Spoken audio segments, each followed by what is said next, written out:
Cersei, you disappoint me. We didn't come here purely to chase legends, did we? You know perfectly well that the true purpose of my voyage is nothing more or less than a treasure hunt! Without further ado, my name is ARNAV BARNUM, an American-born fantasy author. Please, call me Avi. Who are you introducing yourself to, weirdo? He's a schizophrenic confirmed. Oh, well, I simply thought a new beginning called for a little dramatic flair, you know? I see you. Sure. Do my eyes deceive me? These young islanders have come all the way here to talk to us? Well, welcome to Kamishima Lighthouse. There's not much here, but please make yourselves at home. He looks like Mads Mikkelsen with a beard. Thanks for having us? Why is he the one welcoming us? It's because most people here have been avoiding him. He's excited someone finally wants to talk. Oh. Anyway, we were wondering if you could spare a moment to talk? Wait. Before you do, shall we play a game? I want to guess why you've come to talk to us. Indeed, it was most likely hearing such news that incited you to come all the way up here to meet us. Which means... I've got it. We've almost certainly done something to offend the good people of this island. Committed some man of ill manner faux pas. You must have come to tell us that the lighthouse is off limits to everyone except authorized personnel. Actually, no.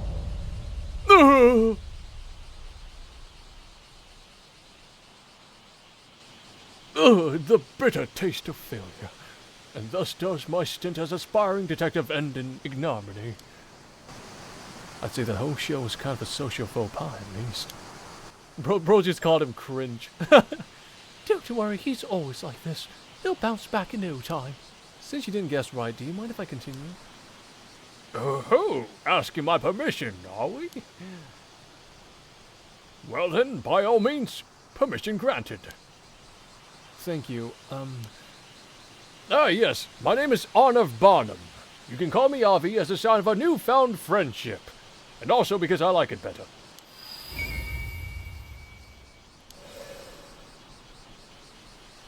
Okay then, Avi.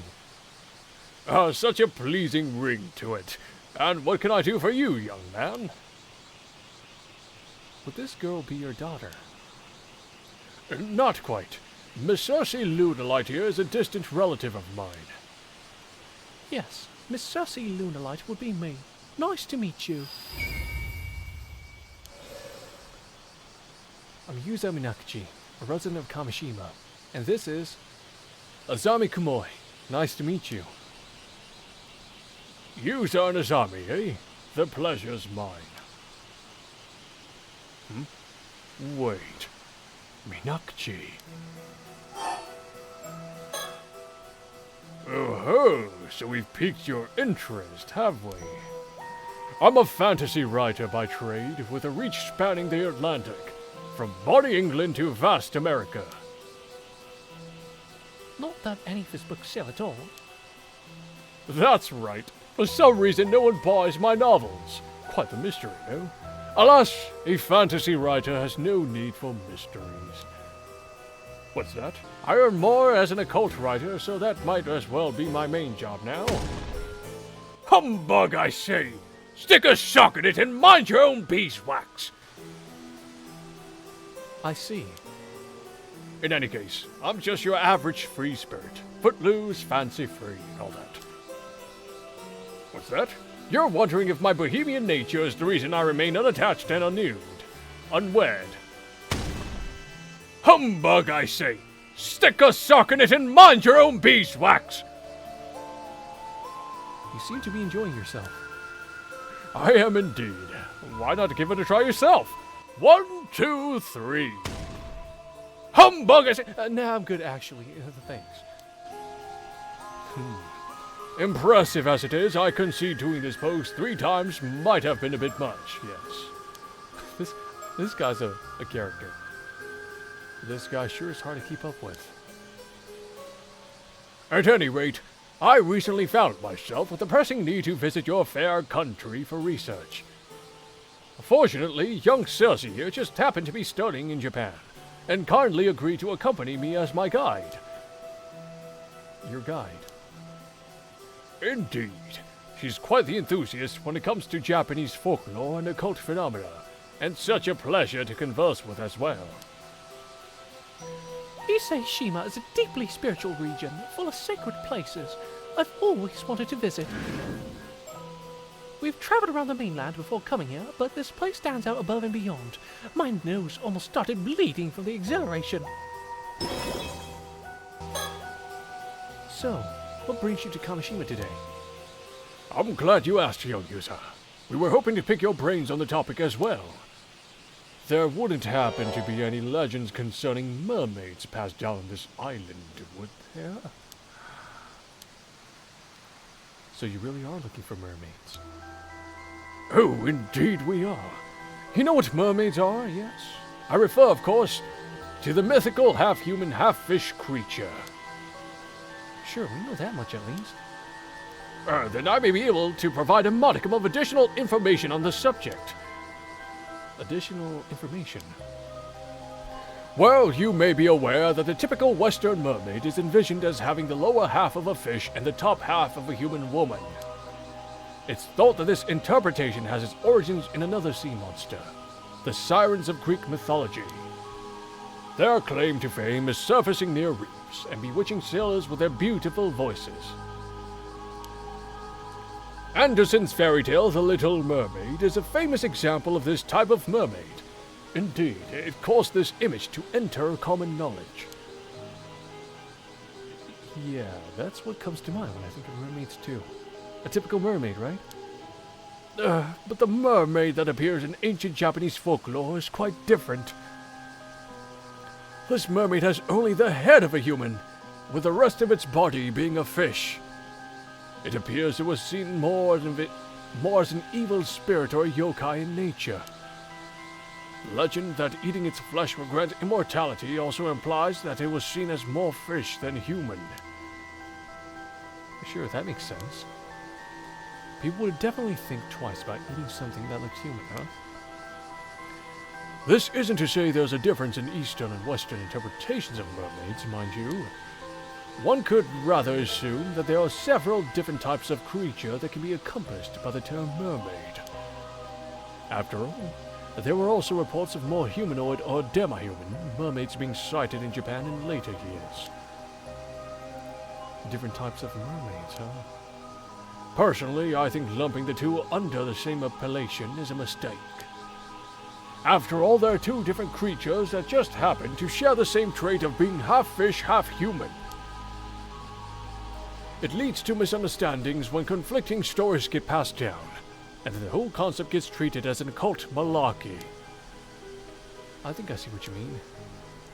Listening to you talk about them, it sounds like you believe mermaids really exist, Avi.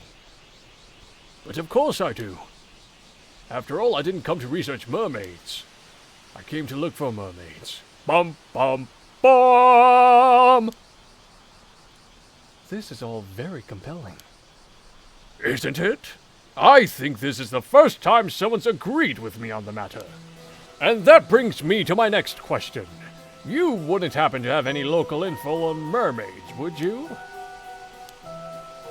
Unfortunately, I've never heard of any folklore about mermaids here.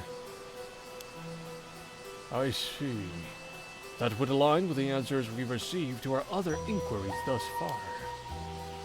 And it would seem our investigation has branded us as certified weirdos.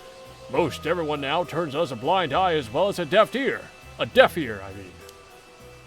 Well, it's probably not just because of that. I mean, isn't there supposed to be some huge occult craze going on in Japan right now? I assumed everyone would be jumping at the chance to discuss cryptids.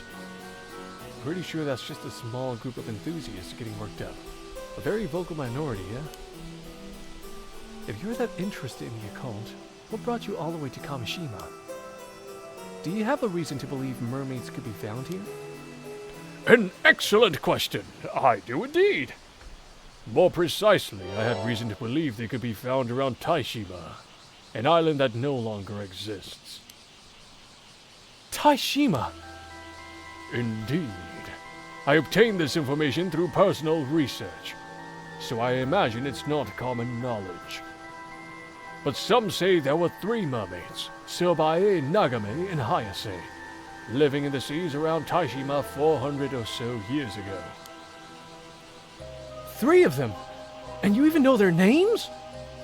We didn't even know Taishima existed until today. It seems a deliberate decision was made not to leave any records of Taishima's existence, which would obviously lead one to believe something is being concealed. On that note, did you know that records remain of several other sightings of mermaids in Ise Bay? What? Really? That's right. Legends about mermaids exist throughout Japan, and this region is no exception. In particular, there are reports of mermaids having been discovered in Sioux City and Ise City, both of which border Ise Bay. Whoa, I had no idea. I've jotted down some notes on these legends, so please take a look if you're interested. Thanks. This is all very interesting. So, which type of mermaid are you looking for, Avi? Well, it seems a lot of the mermaid sightings around Ise Bay were fish mermaids. Fish mermaids? But the mermaids sighted around Taishima were apparently the human mermaid sort. So it stands to reason that any mermaids around here will be human mermaids as well.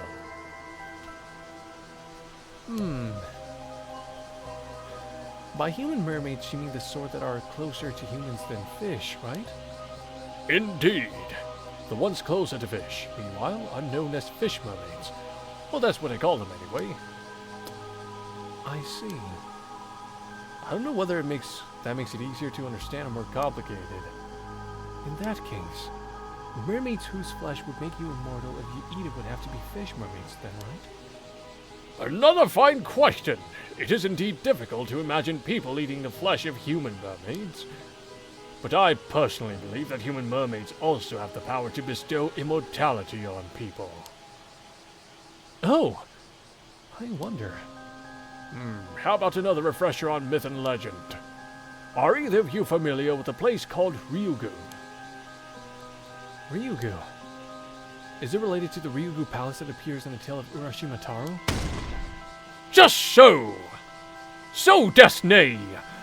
It could well be considered the inspiration for the undersea palace in that familiar fairy tale. Whoa, I was right? The Ryu, dragon, surely refers to the god of the sea. It's not uncommon for deities associated with water to be serpentine in nature. The serpentine creatures are, as you can probably imagine, like a dragon. This would then make Ryugu the palace where the god of the sea resides. The palace of the Dragon King. I had no idea Ryugu Palace was based on something else. Ryugu is known for being home to the priestesses who attend the god of the sea. These women are collectively referred to as Otohime. Oh yeah, Princess Otohime appeared in the tale of Urashima Taro, didn't she? Yeah, but she was described as the ruler of Ryugu Palace in the fairy tale. So she was actually a priestess? A slight embellishment to make for a more interesting story, I assume. Hardly uncommon. There's also another interesting theory about the Otohime of Ryugu. It's said that they were half-fish, half-human women in appearance. In other words, they were mermaids. Oh! What's that I hear you say? That's all well and good, but where's this Ryugu Palace anyway? You want to know? You're dying to know, aren't you? Very well then, take it away, Sussy! All right. As a matter of fact, Ryugu is said to be the exact same place as the eternal world I mentioned earlier. Whoa, really? In other words, the sea around Ise, which is said to consist of waves from the eternal world, is in fact the location of Ryugu. And Ryugu is home to the Otohime mermaids, right? That's right. What's more, as priestesses who live in the land said to be an eternal paradise, And I realize you need a treatment. What's up, CC? How you been? It wouldn't be that odd if they had some sort of power to grant immortality to humans.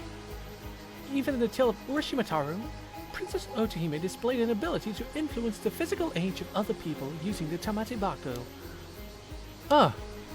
If a story has its basis in its ability of mermaids to influence human lifespans, that power verse makes a lot more sense, don't you think? I see. So that's why you think human mermaids are able to grant immortality even without eating their flesh. Oh, you see, intriguing, is it not? But how would you even get to Ryugu? Aha! What creature was responsible for bringing Urashimataro to Ryugu in the eponymous tale? That's right! A turtle, or kame! And what is the name of the island we're currently standing upon? Oh! Kamishima! And there you have the reason for our visit. So you believe there might be some clue as to how to get to Ryugu hidden on Kamishima? Did Kamishima really have some sort of link to Ryugu? By the way, Yuza, Yes? you said your name was Yuza Minakuchi, correct? Yes, that's right. Are you familiar with an individual by the name of Mari Minakuchi? Huh? Mari Minakuchi was my mom. She passed away in an incident 5 years ago. I apologize for the indiscretion. My condolences. 5 years ago. You wouldn't happen to have inherited anything from your mother, would you? No, but what do you mean? Why do you know about my mom? Could she have had some sort of connection to mermaids? Oh, well, this is more related to my personal research, so I can't say for sure. Please, tell me! I'm also looking for mermaids. If you know anything, I have to know! Well, now, you've certainly grown lively all of a sudden. Let's calm down a bit, Regrettably, the only lead I have is a rumor that suggests some connection between mermaids and Mari Minakuchi. A rumor? From where? Oh, you want to know? Well, I suppose you would, wouldn't you? Very well. I'll tell you. I heard from a descendant of the islanders who used to call Taishima home. What? Someone survived the disaster that sunk Taishima? And their descendants are still around today? Long story short, yes. Isn't it fascinating? This particular individual was also the one who told me about the 3 mermaids who were said to have lived on Taishima. I see. By the by, if you're also seeking mermaids, you must have some information of your own, yes? Surely this one-sided exchange of knowledge wounds your good conscience. Allow me to remedy that by accepting any information you have. Yuza. Yeah, this is our best lead yet. Let's share what information we can. You see... Oh, so you were saved by a mermaid during the disaster 5 years ago. And you believe the mermaid in question might have been your mother. Yeah, I know it sounds pretty far-fetched. I know some of it probably comes from me wanting her to still be alive. Oh no, on the contrary, I find it very interesting. Very interesting indeed. Why, you ask? Why? There's a rumor about one of the 3 mermaids who used to live around Taishima. They say she took on human form several decades ago and have lived among humans ever since. What? No way. That would fit perfectly with our theory. Ha ha ha ha! Color me surprised as well. This is my surprised face, by the way.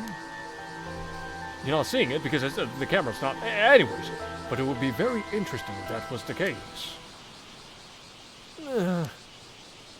Sorry, Javi. I think I'm at my limit. Oh my. Not bad, is it? Is something wrong?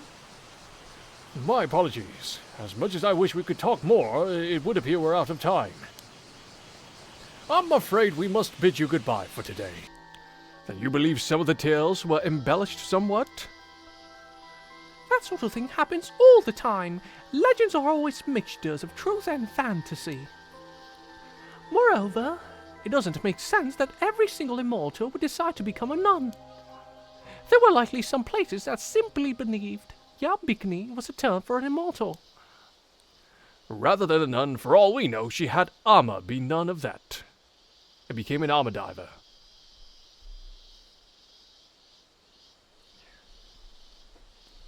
This fucking guy already. Jesus Christ.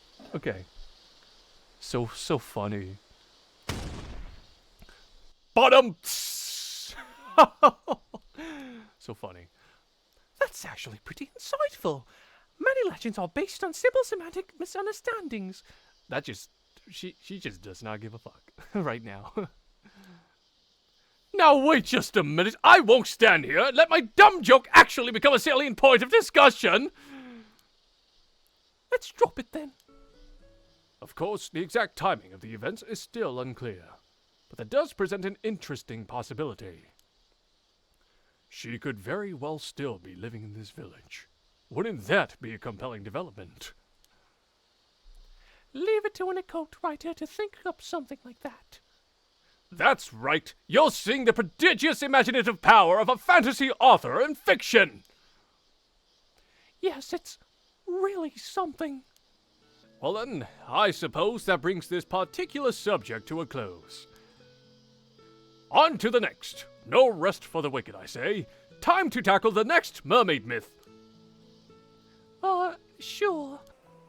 So, what sort of mermaid was this? And what became of it? No clue. Again with the vague records! These people write down the appearance of some fantastical creature, and they just let it wander off! Records of mermaids in other places also often refer to them by name. In fact, it may not have been all that uncommon for these people in the area to encounter them when these records were written. Let me see if I follow your meaning. The same mermaid would appear repeatedly, leading people in the area to grow accustomed to it. Am I on the right track? Exactly. I mean, you wouldn't bother giving a name to something you only saw once after all. These people may have even come to have a kind of rapport with the mermaids. At the very least. Mermaids that people didn't want to capture. Then they weren't seeking its flesh. Perhaps there was a way of obtaining immortality even without the meat. Maybe mermaid meat really was just tasty and nothing more. And if that were the case, then it makes perfect sense that they would view the mermaid as a divine creature. So they treated it as an auspicious being that blessed others with long life. You may be onto something there. This makes me think of that theory you mentioned about how there might be two different kinds of mermaids. Oh, you remembered. I stand by my theory. There's the fish mermaid, which looks more like an aquatic monster or beastie. And the human mermaid, which resembles a demi-human or nymph. Indeed, that's the simplest way to describe it anyhow. Assuming the mermaid in question had a name, formed relationships with humans, and granted longevity, it stands to reason it was of the human mermaid variety. You have a point! The mermaids we've encountered thus far have all been caught in nets, and appear to be more like fish mermaids. It seems more likely, then, that the mermaids who grant longevity are actually these human mermaids. Interesting. That, in turn, would suggest... My word! Would this mean that one could become immortal without eating their flesh? I'm not sure. There are countless legends that reference the need to consume their flesh. But I can't help but feel like there's more to it. This is entirely unrelated, but there's something I've been wondering. Do you mind? What? But our conversation was just getting good! Protest all you like, but I shall ask anyway. Ah! What is it? What? What is it? Now you're making me antsy! What's behind me? Nothing! What are you looking at, girl? Tell me now! come on now, Sussy! You realized something about those showmen Shorai, didn't you? You must share! No, nothing like that. It just made me think about how close this area is to the eternal world. They were talking all day. What? Dear me, how time flies when listening to your lectures, Sussy. The sun has already gone down. I suppose I got carried away. Sorry. Well, if that results in such a lovely view of the sea at night, I'll not complain. You're right. Just look at all those stars.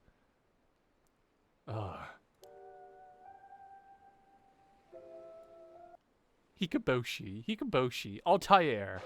Altair? Assassin's Creed? What? That's right! Well done, Professor! Phew, I mean, nothing to it. Regardless, we've seen all there is to see here in Futami Garura. I'd even go so far as to call this a wrap. I think that covers all the mermaid legends for Mia Prefecture.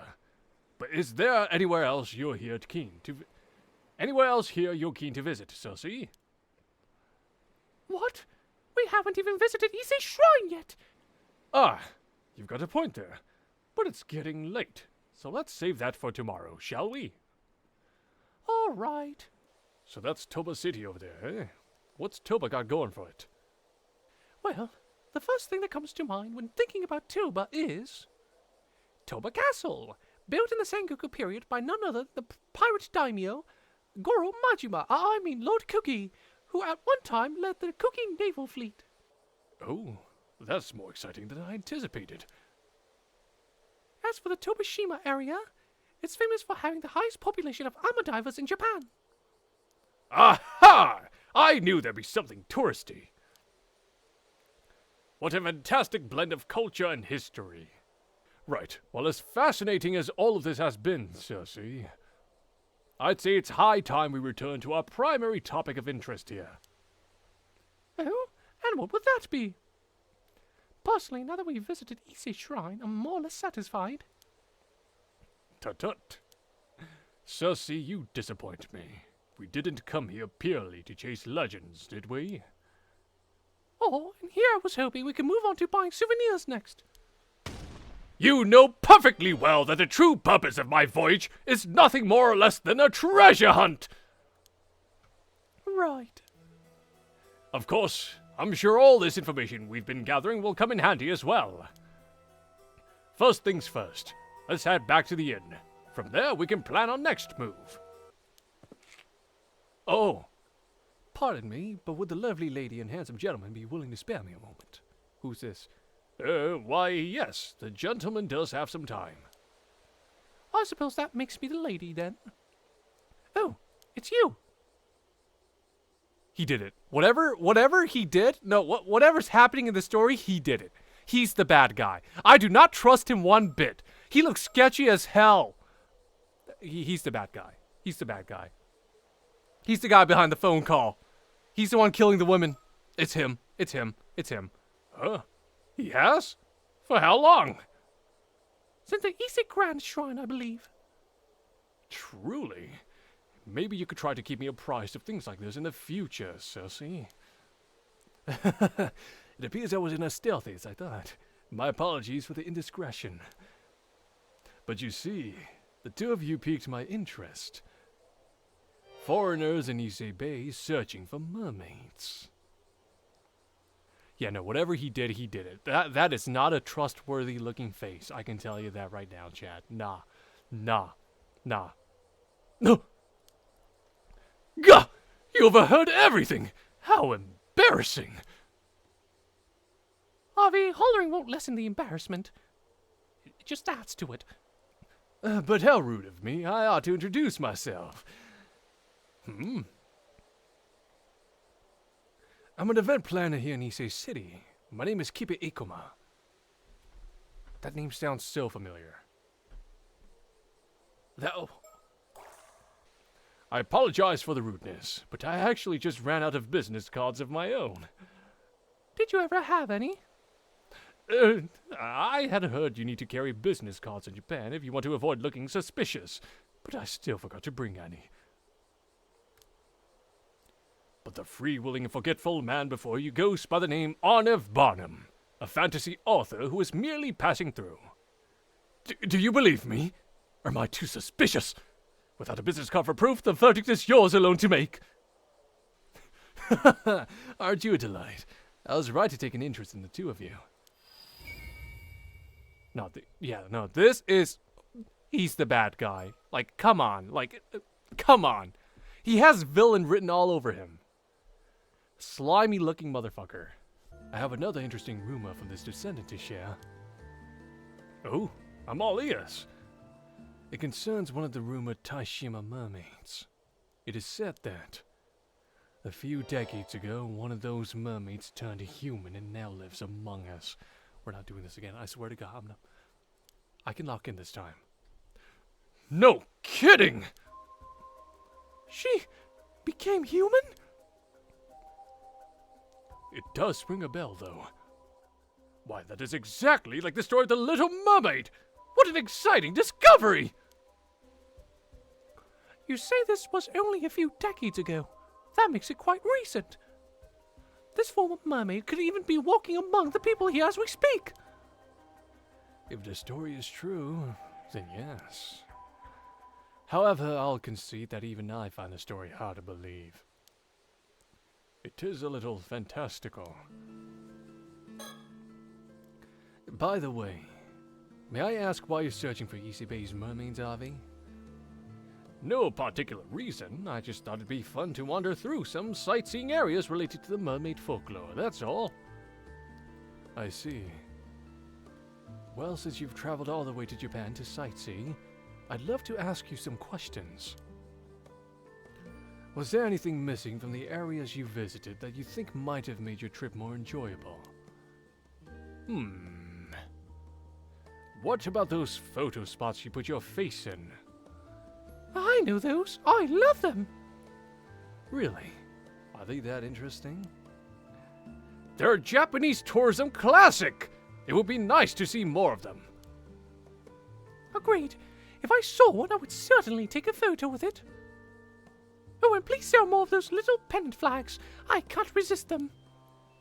I see. I truly appreciate the input, but perhaps things are fine as they are. If anything happens to you during your vacation here, or you need any other help at all, please feel free to give me a call. I just remembered! Hold up! I think I remember! I remember who he is! I know. Where is it? Where is it? I saw him! It was this! It's him! Keep an eye! I'm quite familiar with all sorts of businesses in the area. For example, I could put you in touch with someone should you be looking to interview armor divers. Oh, really? That's very kind. You're not just saying it as a formality, are you? A free-spirited lad like myself will not hesitate to take you up on an offer like this. I will call you. Even in this age, you can still get some armors to do contracted dives, huh? It appears she was contracted to investigate for about an hour, at which point she was to return, even if empty-handed. Sussy, do you have a bad feeling about this? I do. Ever since we first heard about this. I see. There's a strong negative spirit energy in the air that has only intensified as we approached the spot. Something happened there. The diver didn't make it back. Is it safe for us to go? I have a talisman that repels evil. It should be fine. Well, if you say so. Worst comes to worst, we'll reunite in the afterlife. Understood. Leave it to me.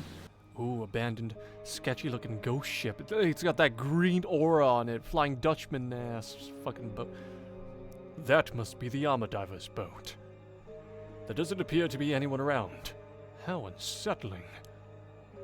You're right. There's something terrible here. Is it really that bad? It is. I can tell from even this distance. It's coming from the bucket. Oh, cursed bucket. What's in the box? Oh, it's got that sign! It's saturated with sinister spiritual energy. There's some real powerful cuss inside. What's in the box? What's in the box? Does that mean the Avatar ever found something on the seafloor and brought it up to the surface? And perhaps succumbed to the curse while trying to get it out? Yes, unfortunately. As we cannot say for certain what misfortune this curse may call forth, I need you to remain cautious. Can you dispel curses, Cersei? It depends on the curse itself, but I believe I may be able to handle one of this caliber. That's a relief. Is it really safe for us to approach that boat, though? Yes, it's fine. For me, at least. Understood. If anything happens to me then, I'll leave the rest to you. God forbid. Oh my! There's a small metal box in the bucket. This has to be the source. Can we take it? Yes, provided I can overpower the malice it's engulfed in. Ha! Wingardium Leviosa! Expecto Patronum! That was it. It should be safe to touch now.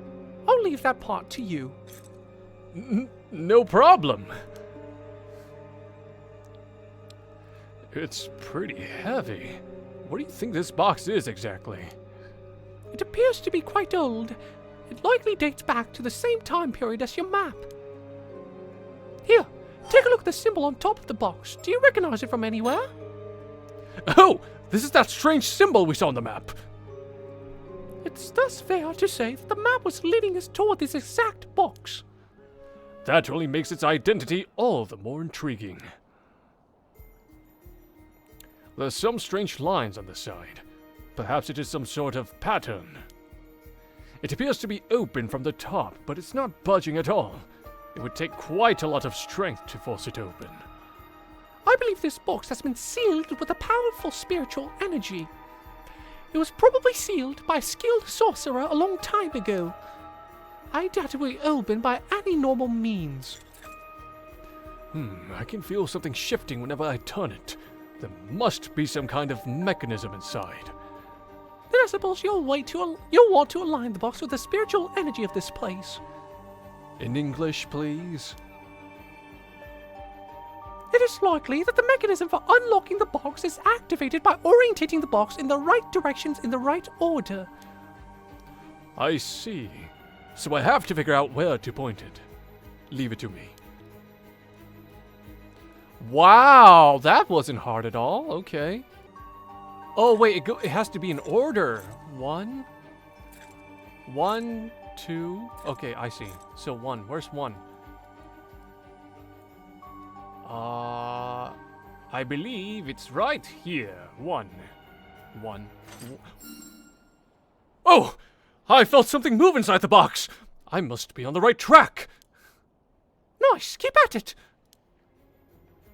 Okay, 1. Okay, 2. Right here. Here we go, yes! Alright, I'm on fire! That's 2! Come on, give it to me. Right here! Yes! It's here! I found it! Good job, just one left. Alright, Taishima! Yes! Yes! It's open!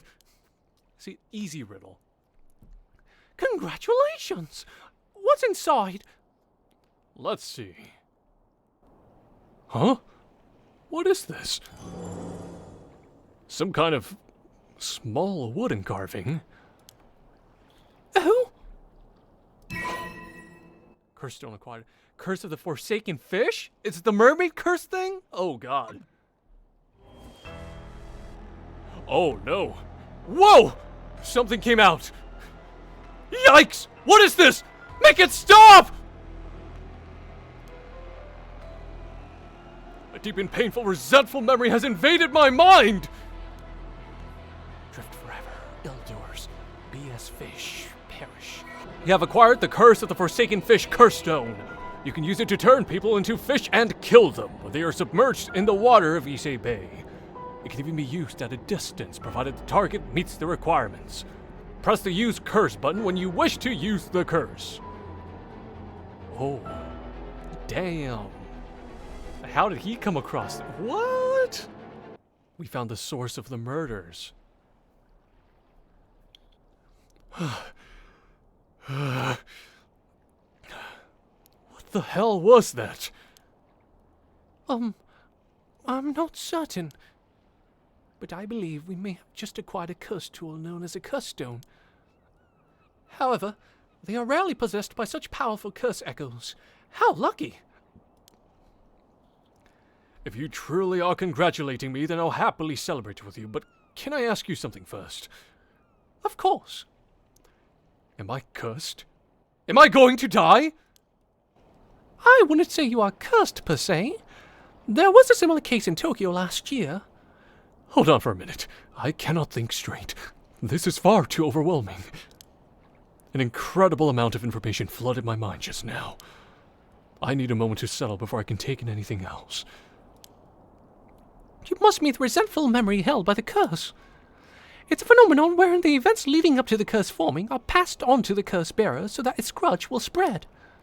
Oh, and a curse bearer refers to someone who is haunted by a curse echo and thus able to use the curse. Stop! I already told you I can't take any new information! You're doing this on purpose, aren't you? I think I just learned why Taishima sunk 400 years ago! Let me sort all that out first. Really? Tell me! Yeah, give me a minute. No, don't let him know! Oh, shit, no! He knows too much now! He's the bad guy! I'm pretty sure he's the bad guy. Look at this fucking Suguru Geto-looking ass. Thank you for investigating the situation for me. I was involved in an accident many years ago, so I can't bring myself to go out to sea anymore. You've been a tremendous help. Oh, I'm sorry to hear that. We actually got our hands on something quite valuable, so we owe you thanks as well. That's great. I'd love to hear more about what you discovered, if you don't mind. He may look scary, but his demeanor is surprisingly gentle and kind. He's a polite young man. People like him tend to be misunderstood because they're a little awkward. He must struggle with that kind of thing a lot. Benefit of the doubt. The diver I hired to perform the search was an armor diver living in Toba City by the name of Tamiko Suma. So your map indicated the location of this wooden carving.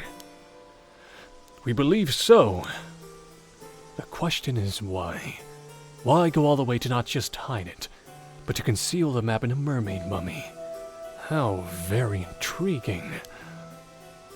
I suppose a carving like that would have had some value back in the day, but to go through all the effort to preserve it like this? I believe what was preserved was not the carving itself, but the mermaid's memory that was stored inside the curse. Dun dun dun! A curse? Dun dun what now? That's right! In other words, the one who made that box entrusted it with a message, and we are the recipients! Please calm down. I'm feeling quite lost. I know you're quite excited, but I think we have no choice but to start explaining the curse. That's right. It's curse chit-chat time. You may be a bit too rational to believe what I'm about to tell you, Mr. Yukoba. Even so, I ask that you try your best. Huh? If you're ready to hear it, I'm ready to say it. Come, give me your answer in the next 3 seconds. 3. I'm prepared. Please tell me. This fucking guy. I see. So the Taishima mermaid known as Hayase was killed by raiders. The hatred she left behind became a curse that entered this wooden carving. You, Avi, then inherited her curse in addition to information from 400 years ago in the form of a resentful memory. You absorbed all of that quite efficiently. I'm impressed. Gee, I wonder why. This is actually not the first time I've heard of what can happen if one touches a curse stone. Oh? Yes, but let's save that conversation for later. More importantly, you know what actually went down on Taishima 400 years ago? That's right. I know the truth. All of it. What happened, what didn't. I know it. You seem a bit frazzled. Do you need more time to collect your thoughts? There's no need to worry. I'm prepared, but it will take some time to explain. It's time to reveal what truly happened 400 years ago to Taishima and the mermaids. Please, do tell. Around 400 years ago, the area of Shima province, which included Taishima, was governed by the Kuki clan. The leader of the clan at the time was Kuki Sumitaka, and it was his duty to protect the secret of the 3 mermaids living on Taishima.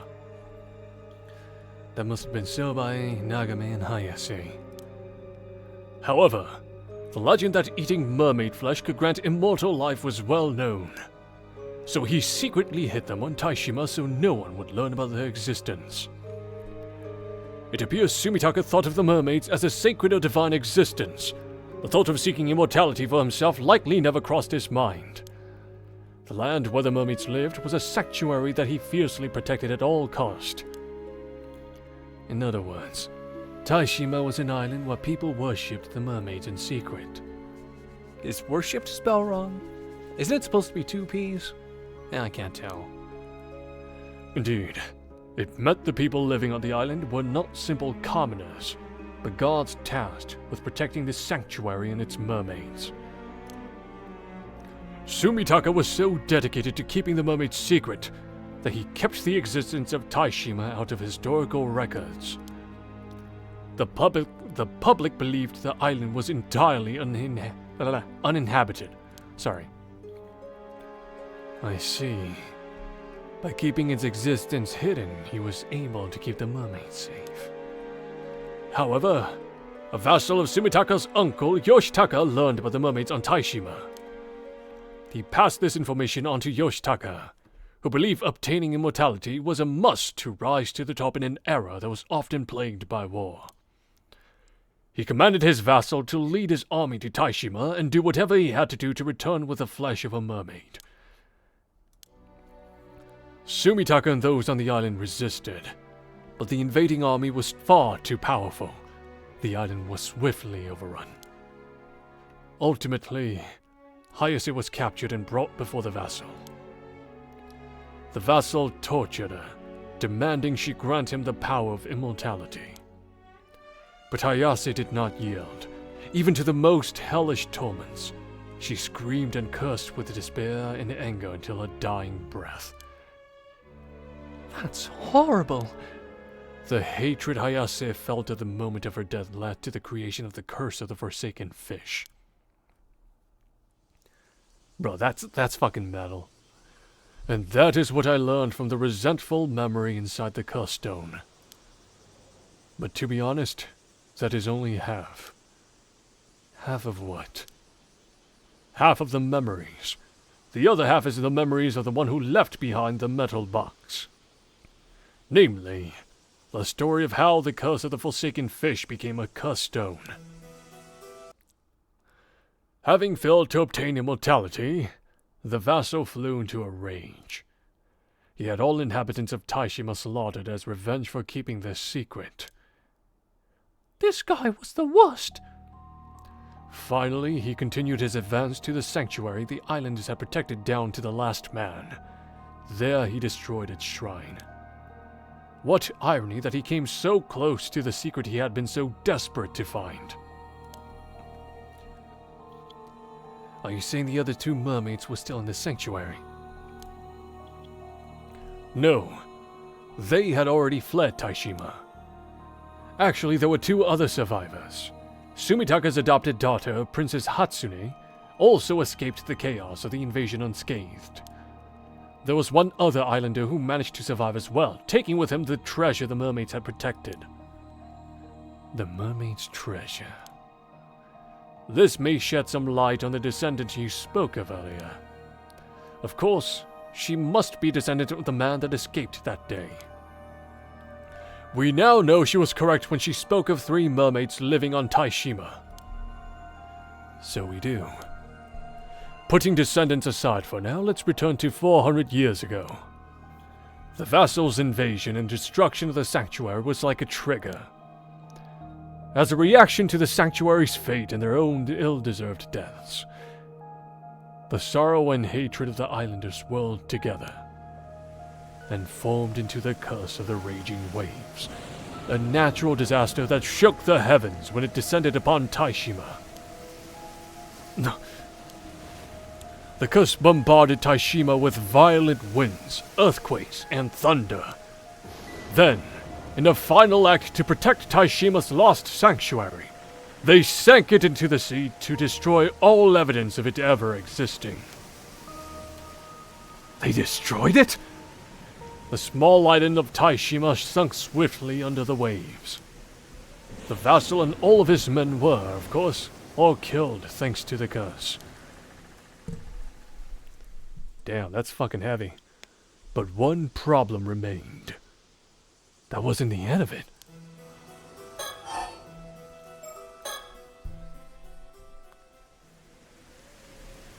Taishima was destroyed by the natural disasters caused by the curse of the raging waves. But the calamity continued for many days. It must have seemed as though it would never end. I can't imagine how terrifying it must have been. Sumitaka even sought out a famous onmyoji to dispel the curse, but he was unsuccessful. The curse would eventually sink to the bottom of the sea, alongside the sanctuary, and be sealed there. Only then did the calamity end. Yet it appears this curse was so powerful that it required a sacrifice to be truly sealed. A sacrifice? Not just any sacrifice, but a living one. Princess Hatsune offered herself up to be that sacrifice, and we now know who Princess Hatsune was. Or is. Do we? I forgot. You said she was Sumitaka's adopted daughter, yes? And that she lived on Taishima?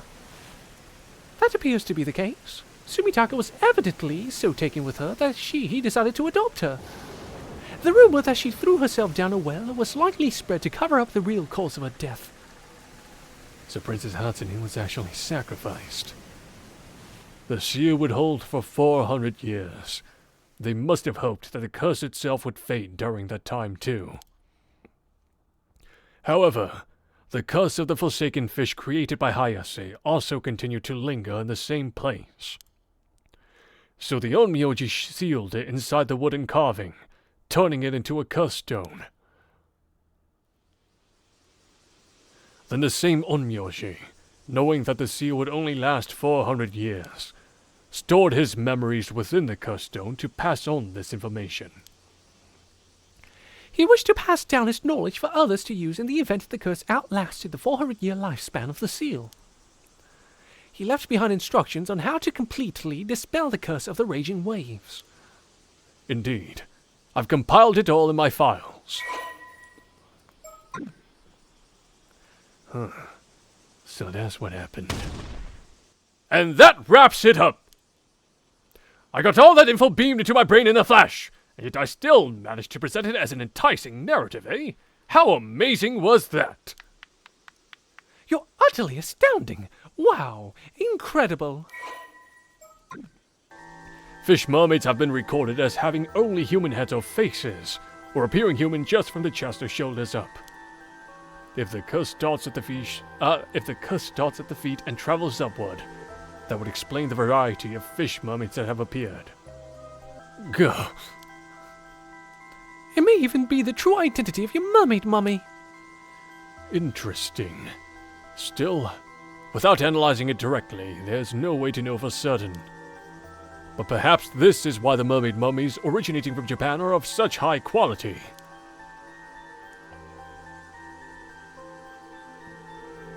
He's plotting something. I do not trust this guy one bit. Sketchy-ass motherfucker. Actually, I just remembered there were 2 points from your tale I wanted to discuss. About the events 400 years ago. My first point concerns the vassal who tortured the mermaid in an attempt to obtain immortality. If all he needed was the mermaid's flesh, what necessity would be there in torturing her? Oh, that's true. It could mean that the vassal ate the mermaid's flesh but did not become immortal. So he tortured her to figure out why. No way, dude. Is he really the vassal? But if the entrance to Ryugu was sealed, what became of the two mermaids that fled Taishima? I'm guessing that entrance to Ryugu is that one hole we saw in the beginning of the game, where he was diving. Right, that hole. That mysterious hole. I think that might have been the entrance.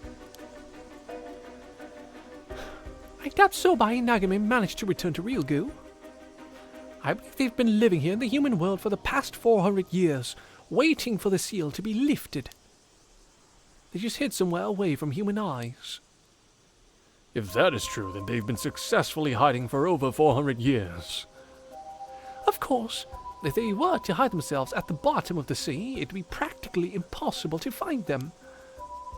It is also possible that they've been wandering the globe rather than lingering in one place. That could explain all the mermaid sightings around the world. They could all be the same too. Ah! All this discussion of hiding made me realize something. What is it? Do you recall the story of Mr. Ikuma told us yesterday? Of the mermaid who became human? Are you suggesting she decided to join human society because she could not return to Ryugu? It is a possibility we should consider. But that occurred only a few decades ago. Why would she decide to become human just before the seal was released? Perhaps her circumstances changed.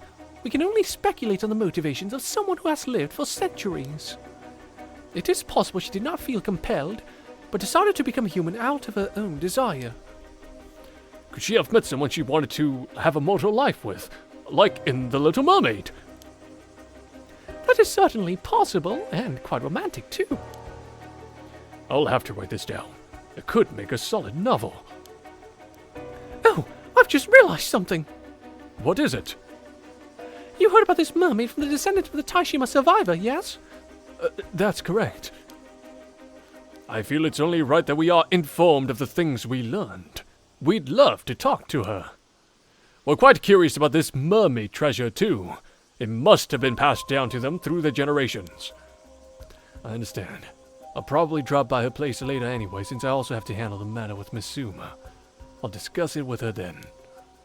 Thanks, that'd be great! That said, in return, I have a favor to ask of you. Go ahead, we will do whatever we can. You said that seal over the entrance to Ryugu has been lifted. Is that correct? Yes, it has most likely been gone for several months now. Huh? Really? A horrible curse had been swirling around the area where Taishima used to be. It's possible that curse is the curse of the raging waves, and is searched from Ryugu once more now that the seal has been lifted. The fact that we were able to open the metal box is proof enough that the seal has faded. That would mean the entrance to Ryugu is now open. Well, the situation is quite unstable now, what with the curse of the raging waves seeping in through the entrance. At any rate, what did you want us to do? There's an island called Kamishima that is located quite close to where Taishima once was. There's something I would like you to do for me there. This request does in fact have some relation to our current conversation. Now then, Avi. Hmm? We decided to tell Ikuma everything, but I know there is some information you kept from him. Smart. Our boy Avi is smart. He's the GOAT. See, he knows there's something off about that guy. He knew right away as well. Haha. Who? Did I? Yes, something from the mermaid's memories. The real way to obtain immortality. That's right. I see no reason to inform him about it. After all, no matter what he may say about tourist attractions, this guy's also after immortality. See, this guy's an excellent judge of character. I saw him straighten up when you talked about the mermaid being tortured because her captor required more than her flesh for immortality. Are you sure?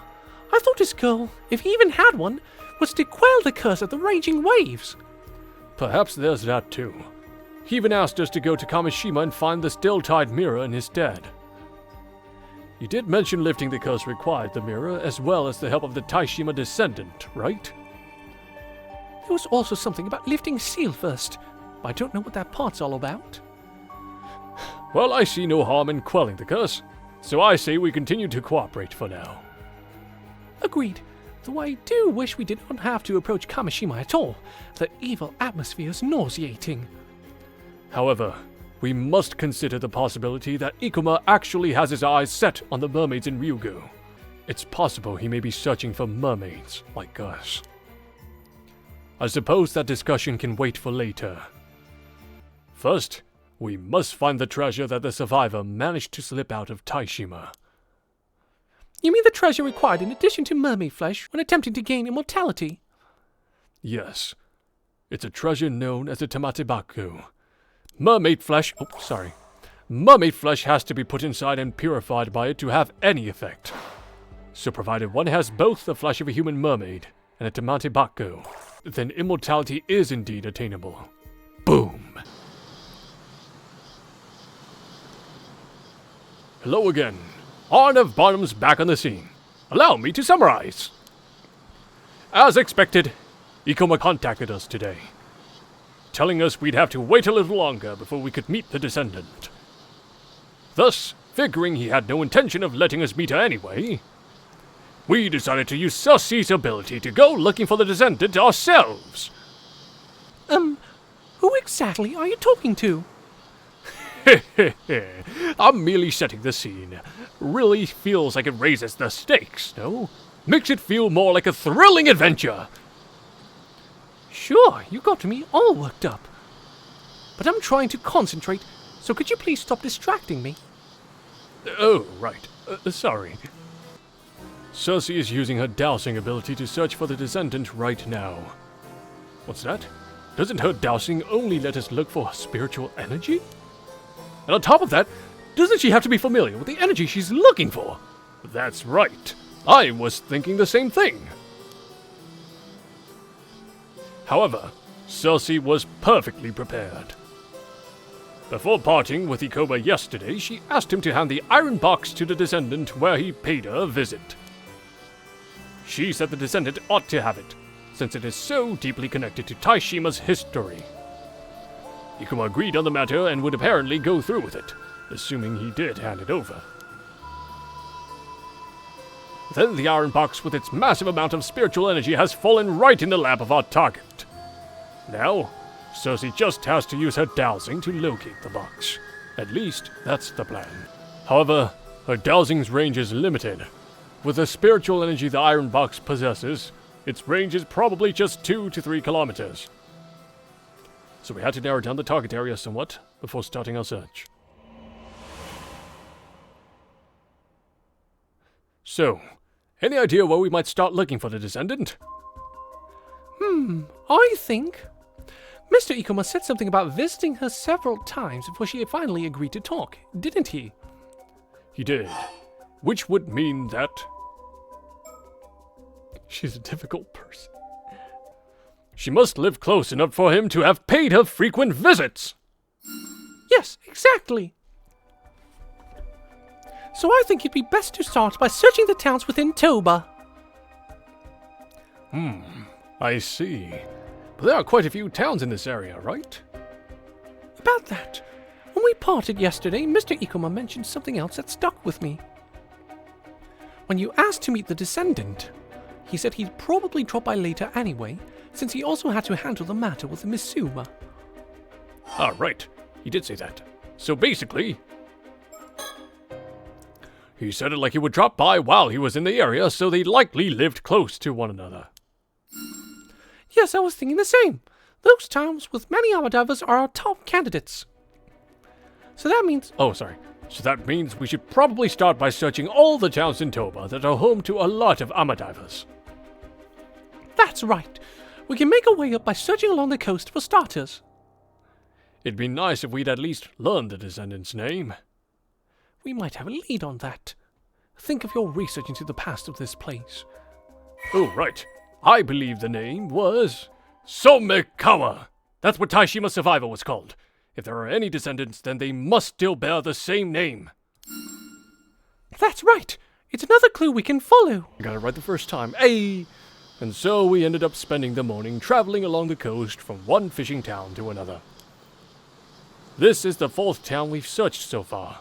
It's about time we actually find something. So, Ceci, What's the situation? Want to give it a try? Huh? Really? Will it still work if it's me?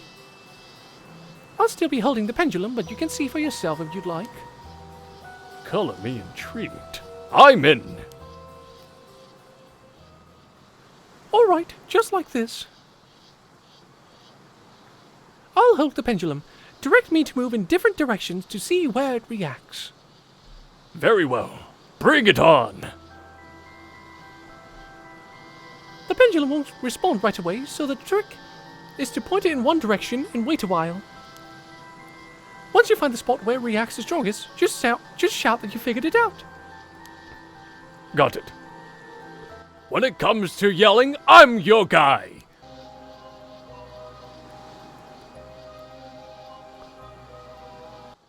There, right there! You got it! So that means it's somewhere up there. I knew it was about time we hit the right spot. Alright, let's follow this thing and see where it leads us. Right. This is it. It's the apartment furthest back on this building's ground floor. Got it. Hello? Anybody home? Wow, you don't hesitate, huh? We're here on behalf of Mr. Ikoma. No answer. Guess no one's home. No, I can sense a presence. Hello? We'd like to talk about the iron box! Oh. What is it?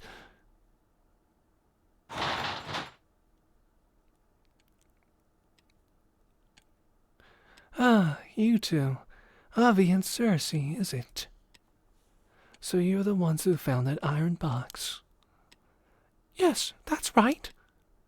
You know, I've never talked to foreigners before. I'm so nervous, I can hardly think straight.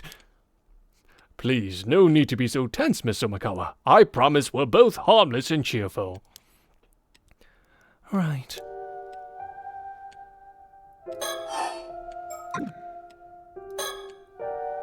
So she is a descendant of the last Taishima survivor.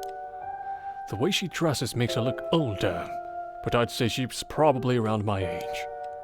That should be difficult to deal with, but now that we've actually met her, I'd say it's more like she's extremely cautious, the type to never let her guard down. I can't even begin to imagine the kind of life she's led. Still, the fact that she's wearing traditional clothing is actually quite charming. I've hardly seen anyone wearing traditional clothes since coming to Japan, which is a bit of a shock, to be honest. He likes her, sorta. She's kind of a baddie, though, I've got to say. I'll write this down in my journal. Sorry. Allow me to emphasize what an honor it is to meet a descendant of Taishima. Who's to say it's even true? I suppose your family must have lived in this town for generations. Nah, I moved here a couple years back. Oh, why's that? That's got nothing to do with the two of you. Ah, fair enough. Then if you don't mind me asking, do you have any other family or relatives, Miss Omikawa? Why? Apologies. I was merely wondering if there are any other descendants. Dunno, but I'm probably the only one left. That too will come to an end soon enough. Oh, what do you mean by that? No more than what I said.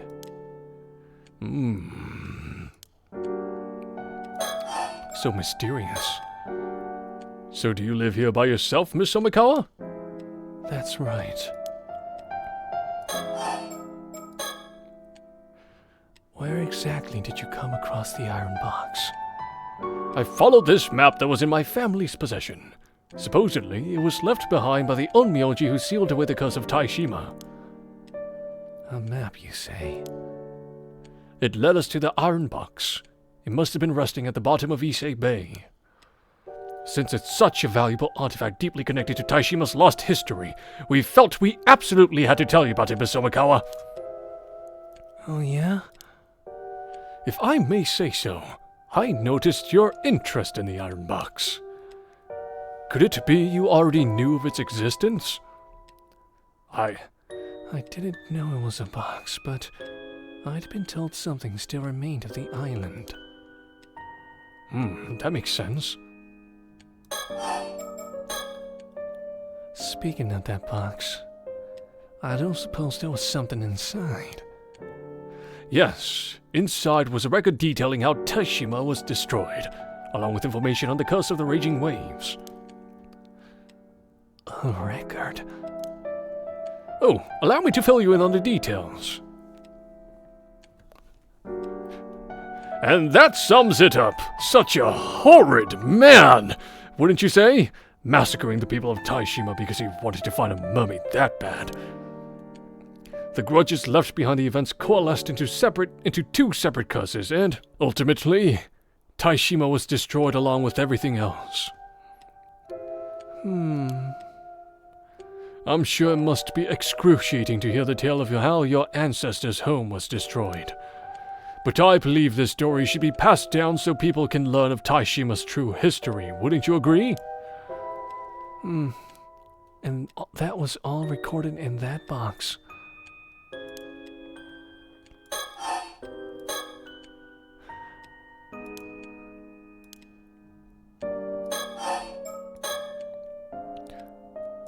No, we better wait before broaching this topic. If she realizes that we're after the Tamatobako, it'll only make her more cautious.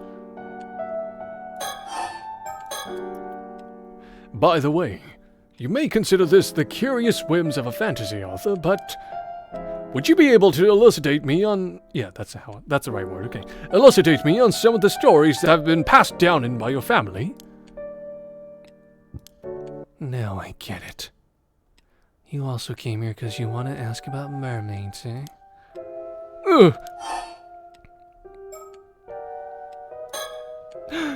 Alright, you got me there. It's true. But can you blame me? As a fantasy author, it is in my blood. If mermaids truly do exist, then I must sate my curiosity. I knew it. Whatever your motives, you're not getting the Tamatobako. I'm not falling for one of Ikuma's schemes.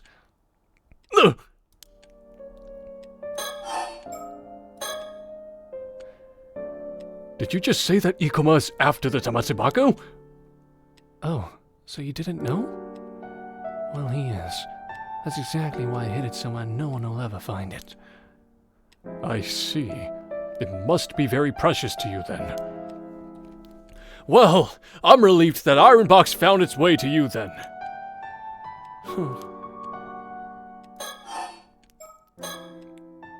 So, was there a cursed stone inside the iron box? A curse what? Don't play dumb. There must have been one. Well...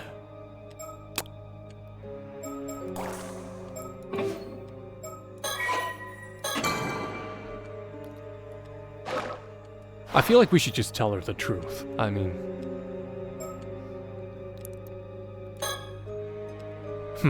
So you already knew about it. There was indeed a curse stone inside. That's what I thought. Then how about a trade? You two want the Tamatobako, don't you? Oh? A trade?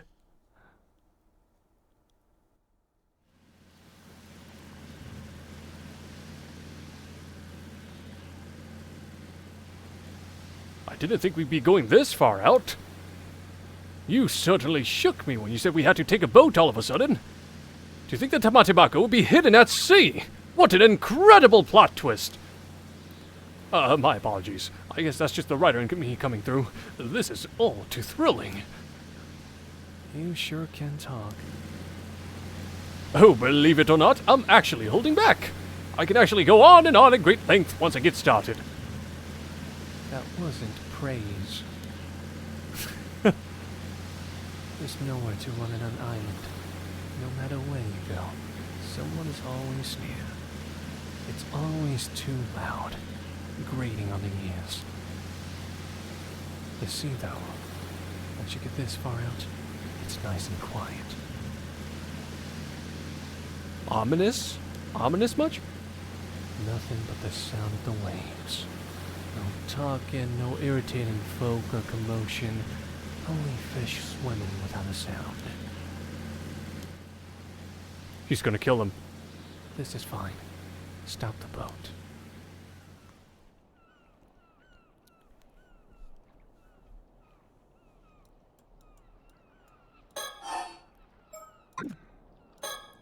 She looks so solemn. I wonder what's going through her mind. Yeah, I feel this is so ominous. I don't have a good feeling about this. Not gonna lie, I'm a little concerned she still hasn't told me the conditions of our trade. Will she ask me to trade her the curse stone? Here we go, chat. Here we go. Well, let's just take a quick look around, just make sure. Okay. So will you tell me what you want to trade for the Tamatibako now? You've got the Forsaken Fish curse stone with you, right? Sure do. Have a good look. The Forsaken Fish curse stone. Looks like the real deal, alright. You want to trade the stone for the Tamatibako, right? I figured as much.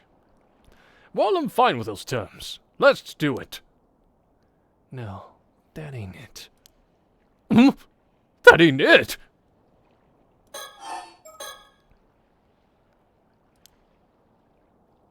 You know, I once had a sister. Her name was Marisomekawa. Twin? That was her twin? What? You say you had a sister. Does that mean... Yes, she's gone. Died in an accident at sea about 5 years ago. Oh, damn. So that was her twin. I see. This whole time the game led us to believe it was her. I see. My condolences. So there actually was another descendant. You folks seem to be pinning your hopes on me just because I'm one of the descendants. But the one who actually inherited our duty wasn't me. It was my sister. Your duty? That's right. The duty of the Taishima bloodline. It's been passed down in our family for generations. Even more, our generation would be the one to handle the 400th year since the disaster. My grandpa always said it was particularly important. So there was a duty Taishima's descendants were meant to perform after 400 years. But I was young back then. I still had dreams of my own. I wanted no part in some annoying duty, so I ran away from home the first chance I got. I pushed all that responsibility onto my sister, but I know I should have helped her. I see. So that's why your sister was the one to inherit that duty. Damn. This duty you mentioned, was it to break what remains of the curse of the raging waves?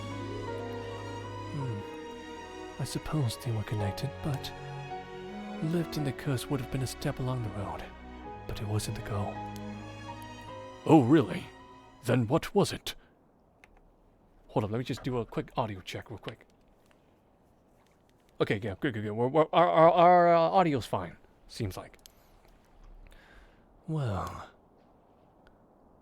it was to return the mermaid that was left behind in Ise Bay to Ryugu. That was the real duty of the Taishima bloodline. Return a mermaid? So it's true! There really was a mermaid stuck in Ise Bay because she could return to Ryugu! That's right. Her name was Sobae.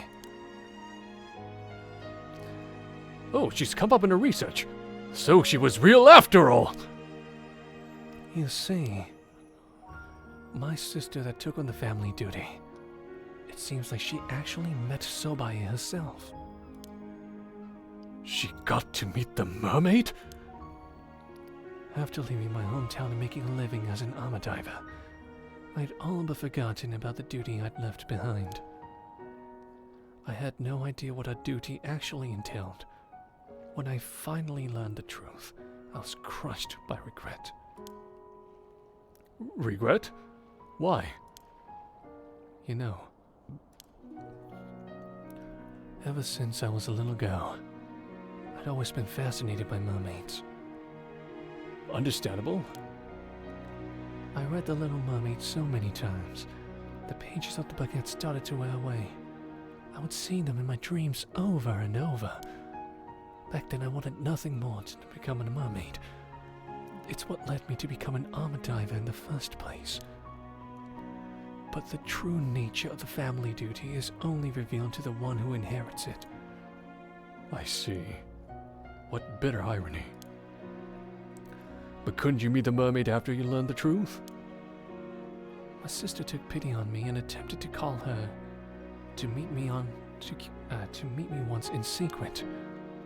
My sister, Mari, had shared some of the things that mermaid had told her.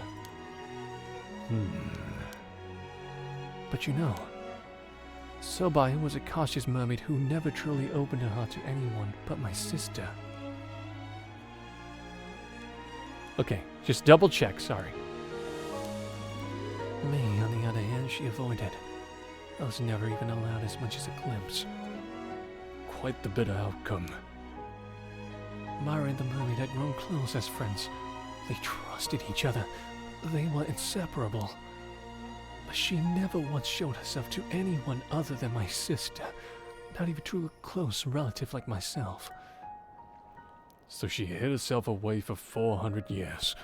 Was such caution really necessary? Your sister must have been an incredible person to earn the mermaid's trust. Though I can only imagine how hard it must have been to be rejected by an existence you so deeply admired and longed to meet. Mari moved to Kamishima to be closer to Ryugo, all for the mermaid's sake. Then, one day, she got married and changed her name to Mari Minakachi. She seemed so happy. So she got married on Kamishima. I was so jealous. I couldn't think straight and ended up lashing out pretty badly. In an attempt to destroy my sister's relationship with the mermaid, I grabbed our family heirloom and ran off. Ah, the infamous Tamatebako, yes? Yeah, the mermaid was supposed to take it back to Ryugo, so our family had carefully kept it for centuries. And so the years went by. Then, 5 years ago, I heard that Mari had died in an accident. That's why I came back to Toba. I thought that maybe this meant the duty would be passed on to me. Of course. But by then our parents called. Our parents and all our relatives had already passed away. Sorry, I didn't mean called. Damn, I gotta say, this is some heavy shit. Jesus Christ. That's a lot of guilt you have to live with, woman. Fucking hell.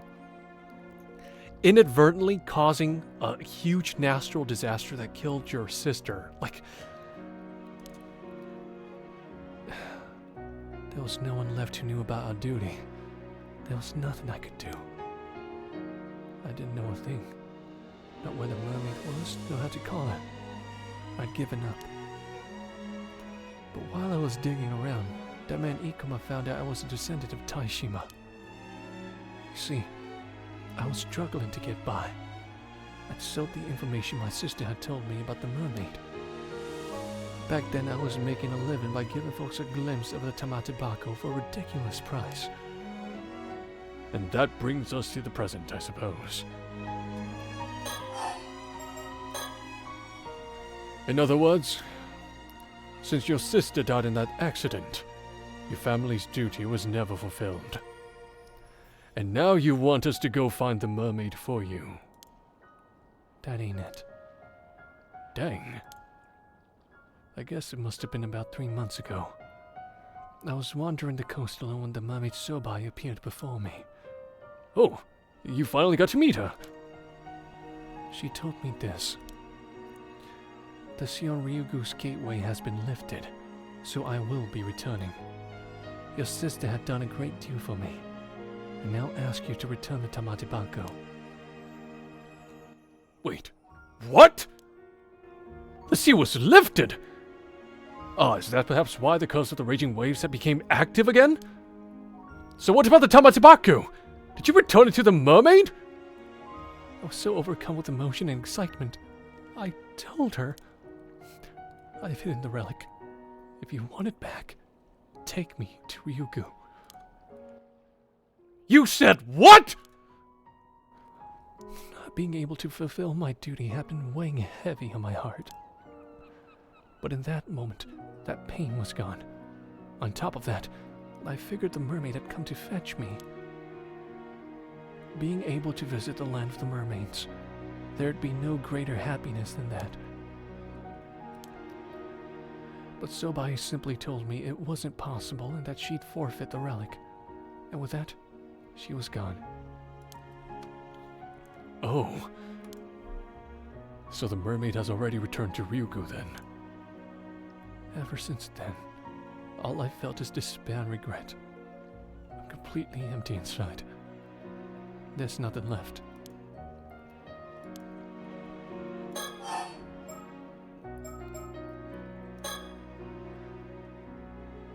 My family's duty had been fulfilled. That's what I meant when I said it was all over.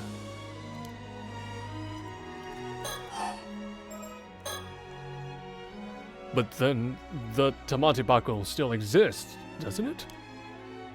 Sure does, but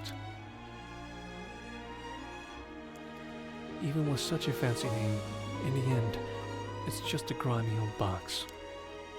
I opened it once.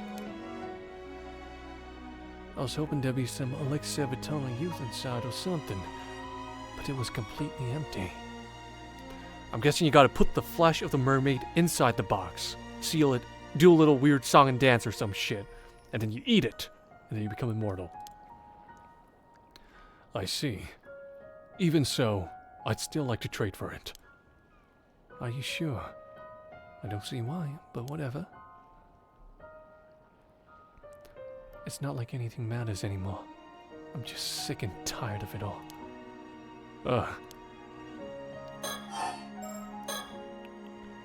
In the end, I never did figure out what the Tamatsubaku really was.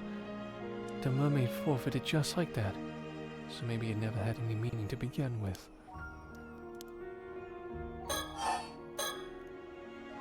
Before we discuss the trade, would you take the time to listen to my story?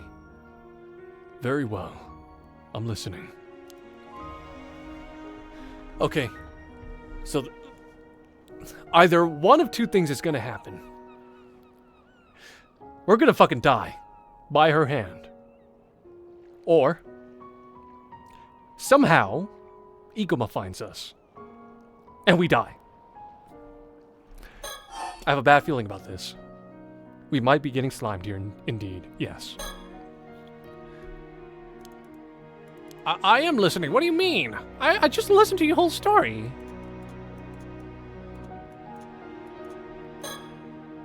Was somewhere off the coast of Toba City, accompanied only by the sound of the waves and the cries of seabirds. Did she really hide the Tamatsubaku here? In a place with no landmarks whatsoever? And if it's at the bottom of the ocean here, how are we supposed to retrieve it? Miss Somikawa used to be an armor diver. Could she really be planning to go down and get it herself?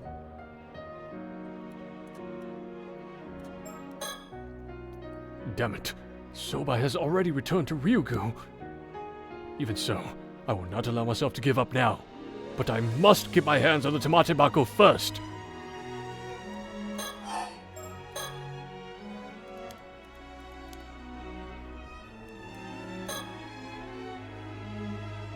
I can't shake the feeling that there's something behind me. Oh, what the? Hey, I don't like that. I don't like that. Why are you here? No, we are getting slimed after all. I knew it. Whoa! This is one of Ceci's abilities. A Shikigami. When someone's name is written on a piece of paper, she can make that paper fly towards that person. They're great for delivering messages or tracking down someone. I was pretty spooked the first time I saw it, but I've gotten used to it. Okay, fine. I just did go whoa, but not because I was actually surprised or anything. Is something wrong? It's nothing. Don't mind me. I wonder if something happened to Cersei. I'd better read the note. Let's take a look. Ran into 2 suspicious people looking for Miss Somikawa. I drove them off for now, but be careful. Seems like something happened on Cersei's end. Oh, it was the duel with the 2 sorcerers. It's okay. They mean no harm. They don't know that, but it doesn't seem like they mean any harm. I better stay alert, just in case. But I don't think I'll mention this to Miss Somikawa. It'd only shake her up.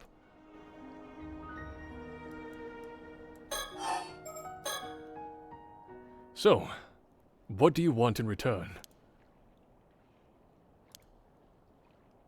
I want to do whatever it takes to become a mermaid. Miss Somikawa, don't tell me. You want me to use the curse stone? Simply returning to the sea. That's my only wish. No, listen, there's nothing even remotely beautiful about the curse of the Forsaken Fish. All it will do is turn you into some twisted half-fish monster. Nothing but a grotesque imitation of a mermaid! I know. That's fine with me. This curse is the essence of that mermaid's power. I am ready to offer up my life to her. But whatever you do, I'll just be drowning myself anyway. So you won't be dirtying your hands. All you have to do is use the curse. My wish will be granted and you will be doing me a kindness. That's all there is to it. just hold on a minute, okay? This just... No, don't kill yourself. You're too sexy.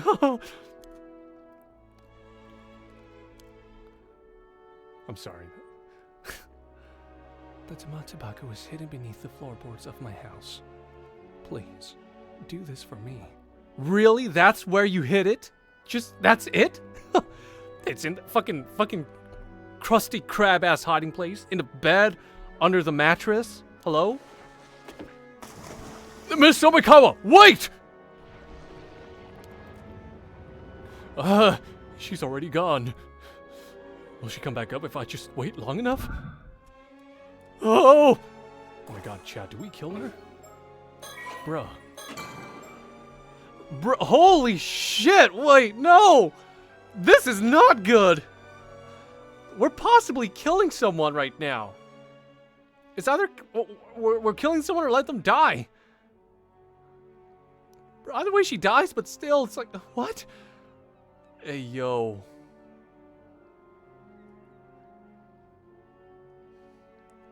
So we were both wrong. We weren't dying. It was she who was dying. She just... I mean, the signs were there. Like, the empty look in her eyes. You know, she was clearly very beyond depressed and just done with life. But, oh, God. Is there a choice? Can we just wait for her to die? Or do we get her? Do we save her? Oh, shit. Oh, my God. And then that raises the other issue of what if they already found it under the floorboards? You know what I mean? Like, what we might need her. Either... Oh, my God. Okay. Tough choices we gotta make here. She's nowhere to be seen. Of course, she is an armor diver after all. Is it too late to call for help? Was she even accepted? No. No, this isn't good. This isn't good. Think, ARNAV! Think! Damn it, what now? What do I do? Should I grant her last wish? Surely no worse than helplessly standing about as she drowns herself. Right. She was serious about this. She's been dreaming about mermaids ever since she was little. I know exactly how that feels. It may be a curse, but still, I will honor her wishes by unleashing the mermaid's power. It's how she wanted to go. But That's the other thing, though. He would have blood on his hands. He'd technically be a murderer. But then, wouldn't it be more like euthanasia? You know what I mean? Fucking hell. We have no choice. I might be the only one who actually understands Miss Somikawa's feelings. If I don't act now, It'd be like denying her final hope and dream.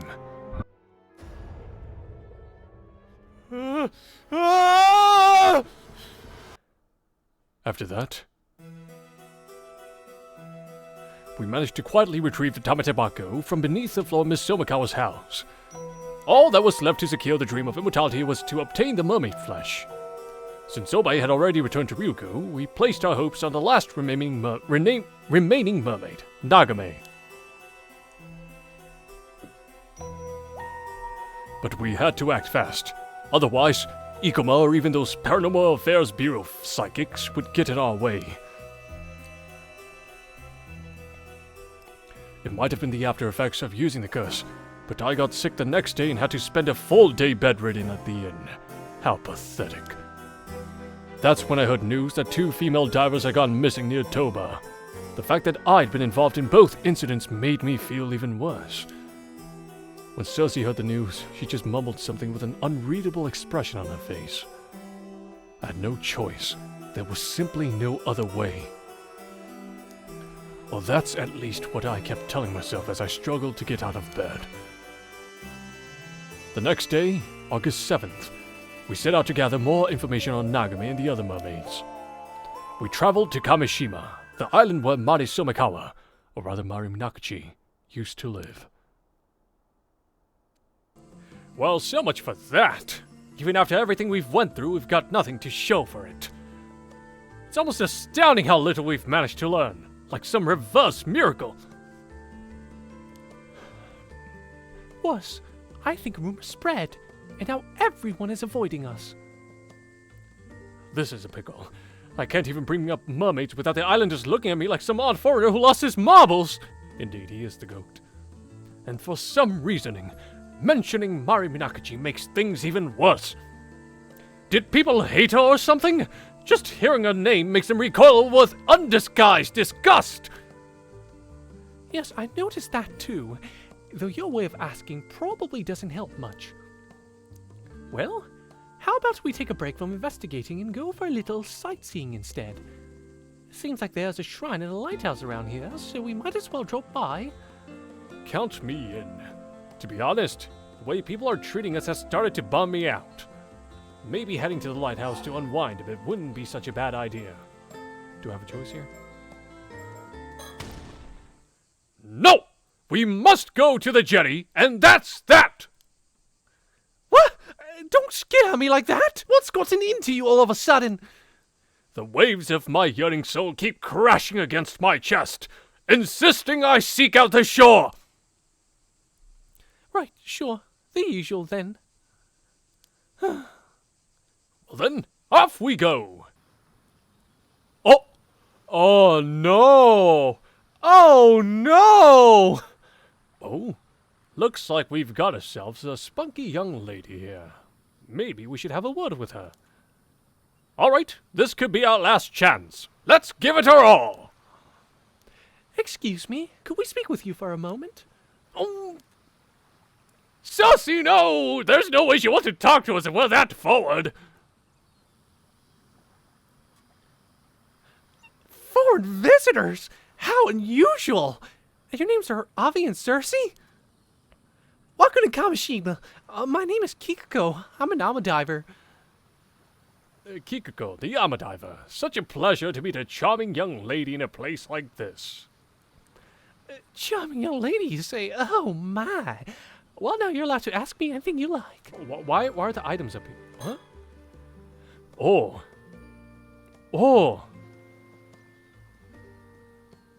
This may be a bit out of nowhere, but you don't happen to know anything about mermaids, do you?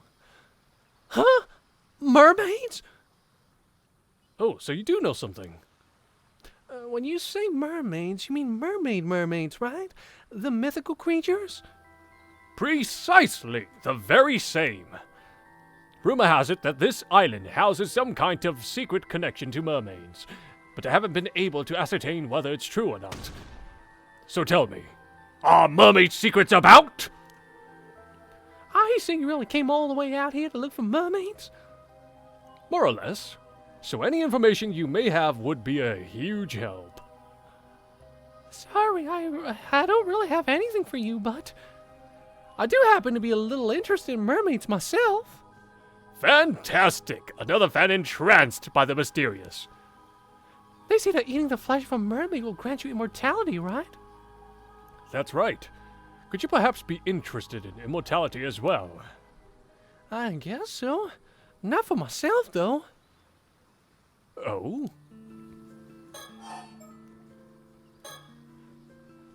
So you mentioned that this island has some sort of connection to mermaids. More than just a little interested, are you? Well, in fact, right here in Issei Bay, there used to be. Wow, so mermaids used to live on this Taishima place.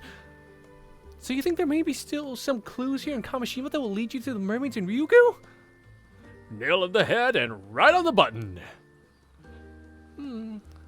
Fortunately, I can't say that I've heard any mermaid stories on this island before. A pity. So you're an active ARMA diver then? Are there many young divers these days? Not really. The younger generation doesn't really go for diving anymore. It just makes more sense to pursue higher education. I see. It's a real shame to see such a long-standing tradition slowly fade away. Well, it is quite dangerous after all. Can't really blame them for choosing safer options. Just the other day, I heard 2 ARMA divers went missing around Toba. Oh. Speaking of ARMA divers...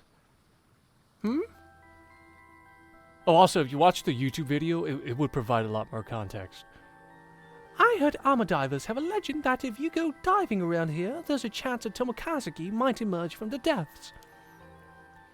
Sussy! Enough with the ghost stories! You sure know a lot, don't you? You're right. It's a well-known legend.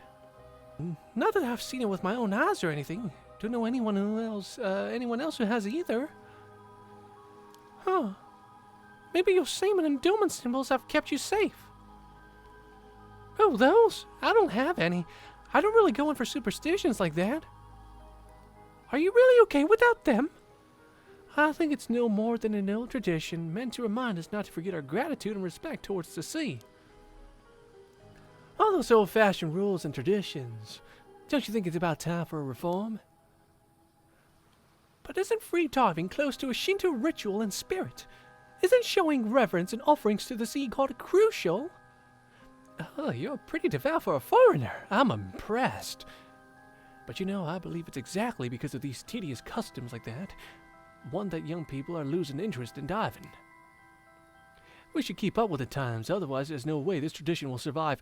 Yeah, I kind of sensed it. This character is like social commentary, the character. Japanese social commentary. Well now, that's very level-headed thinking. Maybe it's because I'm part of the so-called new generation. Some people don't like my attitude, but I get the job done. Why did I feel that sudden urge to go to the jetty earlier? Because curse bearers attract one another. It's like stand users. Ooh, Jojo. Thanks to that, we ended up running into Kiko.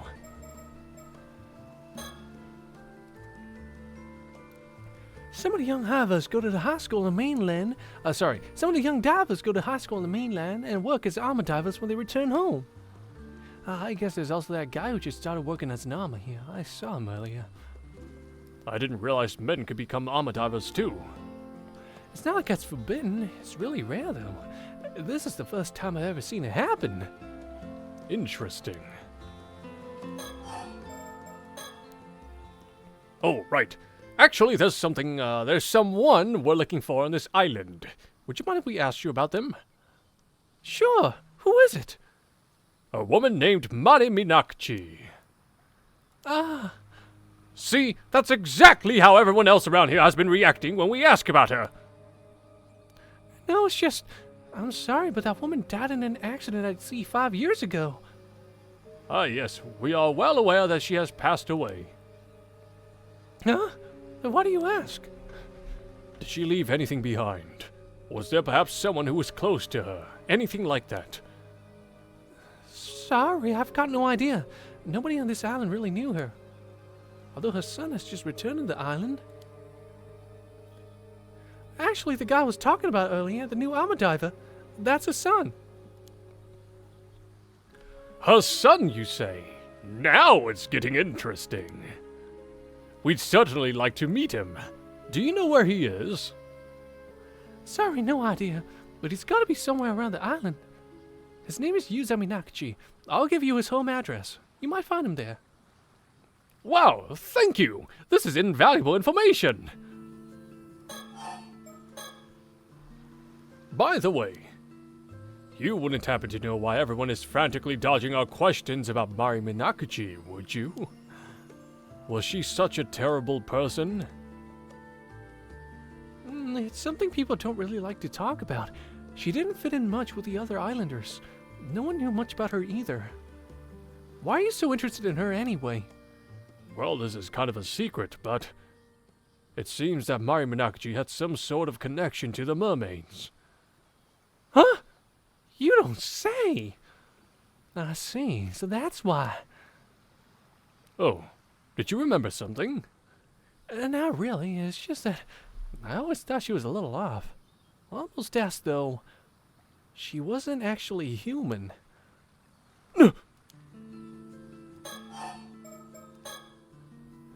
So you're saying Mari might not have been human after all?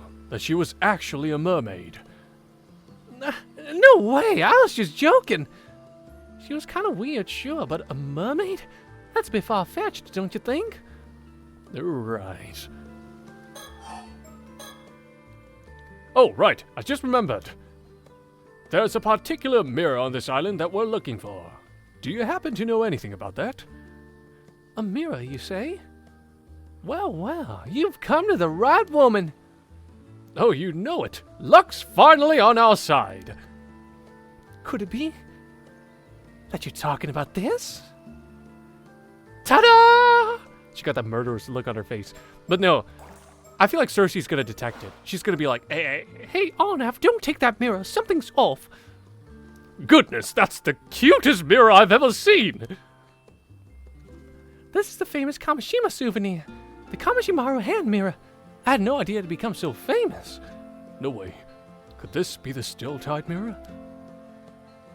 Definitely not. Right. Oh, this isn't the one you're after? No, well, since you seem to have taken a liking to it, I'd still love to let you have it. Consider it a memento of our meeting today. What? Really? Lucky me! Chat, we already know what the answer is gonna be, right? We already know, right? Right? This lovely looking young woman giving us a free souvenir? Being so nice to us? Of course we're gonna decline. Actually, I changed my mind. I don't need it after all. You sure? It's free, you know? Well, when you put it like that, that is true. Free. However, there's no such thing as free in this economy! Strongly decline! No, I'm sure! I absolutely decline! Okay, sure. If you feel that strongly about it, I won't press you. Curse his fault again. Anyway, what we're looking for is actually a bronze mirror. A bronze mirror? You mean the type you see in history books? Yeah, probably. Something like that. No, I can't say I know anything about that. Shame. Learning about Mari Minakichi's son is huge. That alone was worth coming here for. The way she's side-eyeing her, does she know? Oh, okay, never mind. She's the most approachable of all the people we've talked to by far. Maybe this time we'll actually learn something. It's a little sad to be this happy just because someone finally agreed to talk to us. I wonder who's to blame for that. What? You're saying it's my fault? Funny. I never heard anything about a bronze mirror on this island. The ghost stone bearing the ghost of the forsaken fish. Should I really be carrying this around?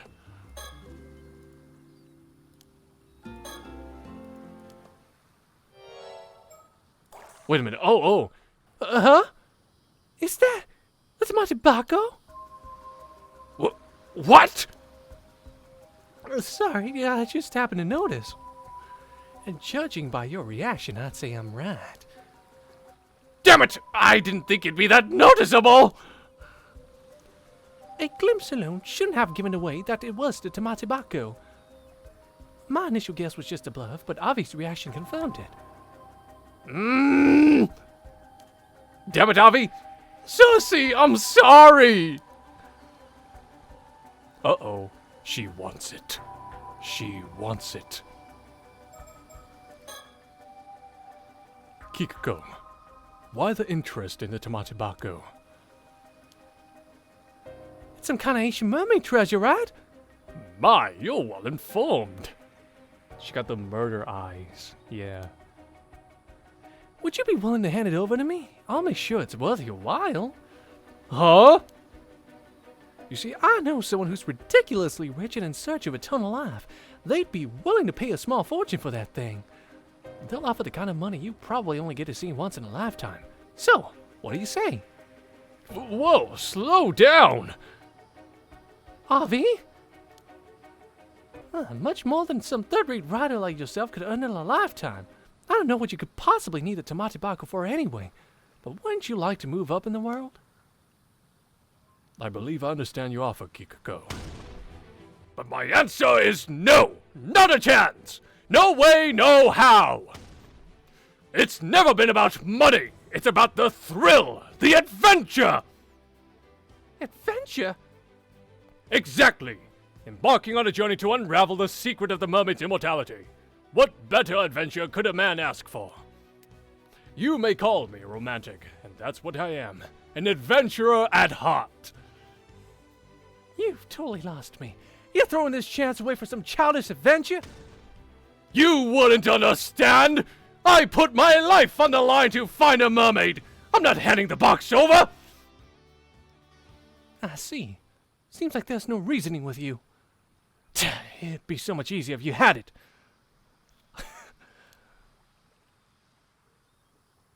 Huh? Why'd you have to refuse the mirror?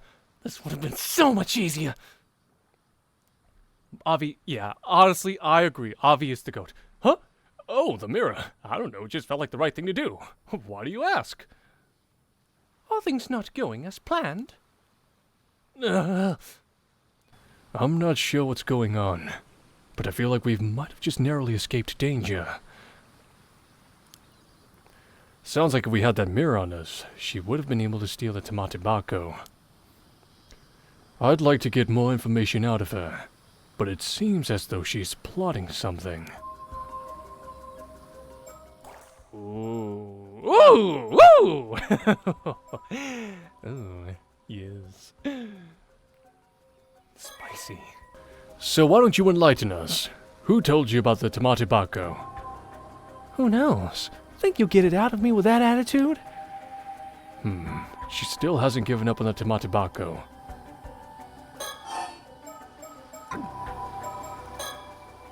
There's no doubt about it. Kikuko wants to take the Tamatibako from us.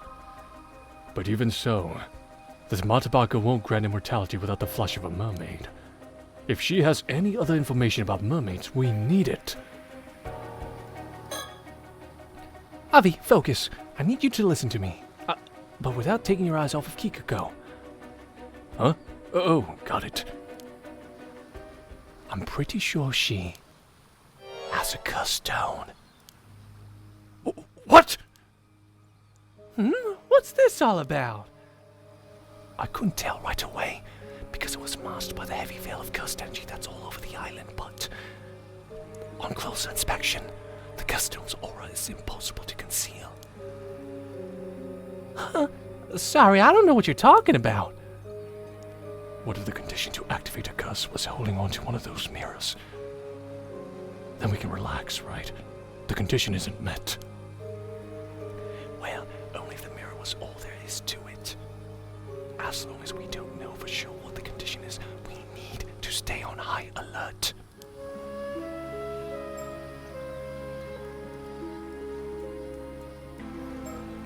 I've got a bad feeling about the way she's looking at us now. Yeah, she about to kill you. Hey, Kikuko. I'm gonna let you in on a little secret. Yeah? Ta-da! What are the odds? Turns out we both got curse stones. This one's called the Curse of the Forsaken Fish. When its conditions are met, it transforms you into a fish and kills you. Pretty messed up, huh? What?! Avi, are you sure? You were planning to use your curse stone on us to steal the Tamatibako, weren't you? But your curse stone requires us to have one of those hand mirrors, am I right?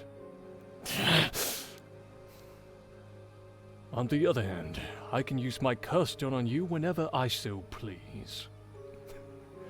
You're bluffing. Your curse stone must have a condition too. Yeah? Who's to say it hasn't already been met? Now, cease your scheming and tell us what you know. Do you really have the resolve to kill someone with the curse? Does she know, chat? Does she know? Well, I'm not exactly keen on it, but I am prepared to defend my life if necessary. Really? I wasn't expecting that from such a kind gentleman. You look like you wouldn't hurt a fly. Indeed, my heart is pure, but trust me, I'm quite capable. Experience has hardened my resolve. Eh? You're saying you've actually used it before. At this point, what difference does one more death to the tally make? My hands are already stained. Damn, so you're a proper criminal. Maybe I should report you to the cops. Be my guest. I wonder which is faster, my curse or your phone call. What about your lady friend? Well, are you okay with this? I'm afraid there's no restraining Avi. I've pretty much given up on him at this point. So it would be great if you could just give up and hand over the curse stone. What the fuck is this? You guys are absolutely insane. Ah, come on now. I think we can agree that we both have our issues. She is tweaking. This is great. It's like watching an Ace Attorney witness have a breakdown. But Avi's the attorney. Good. We're at a stalemate. Now I can try to extract some information out of her. Good job, Cersei. Making her believe I've lost it. Very convincing. Actually, maybe a little too convincing. Does she really think I'm that crazy? Whatever. I've got more important things to focus on now. Yeah, Avi is locked in. He is locked the fuck in. Not completely, though, obviously, considering how he is, but... Alright, look. Seems like you're just as dead set on the Tamatibako as I am. This standoff won't get us anywhere. Why don't you tell us your motivation? Maybe we'll be able to find a compromise. Compromise? Say, for example, if granting your wish were to stir the spirit of adventure within me, I cannot hand over the Tamatibako, but perhaps I'd be willing to let you borrow its power of immortality. How can I be tall and nonchalant like Avi? For real. For real. I've got no romantic tale for you. I told you. I just want to get that rich person what he's looking for so he can see how important I am to him. That's all there is to it. Oh, important, you say? How is that?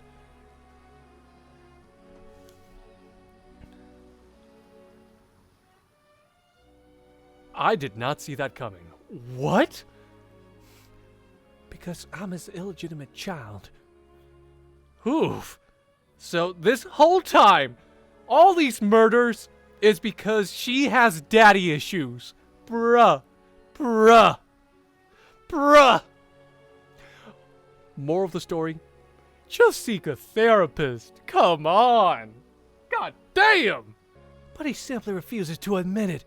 Whatever I do, he won't even acknowledge my existence. I mean, just look at me. I must be a disgrace in his eyes. But a woman like me shouldn't be wasting her life away on some backwater island. I was born of noble blood. I was meant to run in this miserable place. Yet he cast me aside and refuses to even acknowledge my existence. It's humiliating.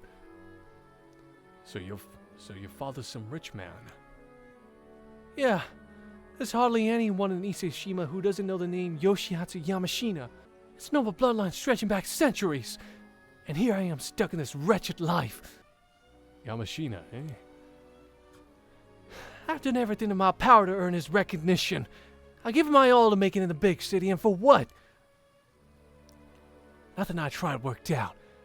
In the end, I had to come crawling back to this island trying to make ends meet as an armor diver.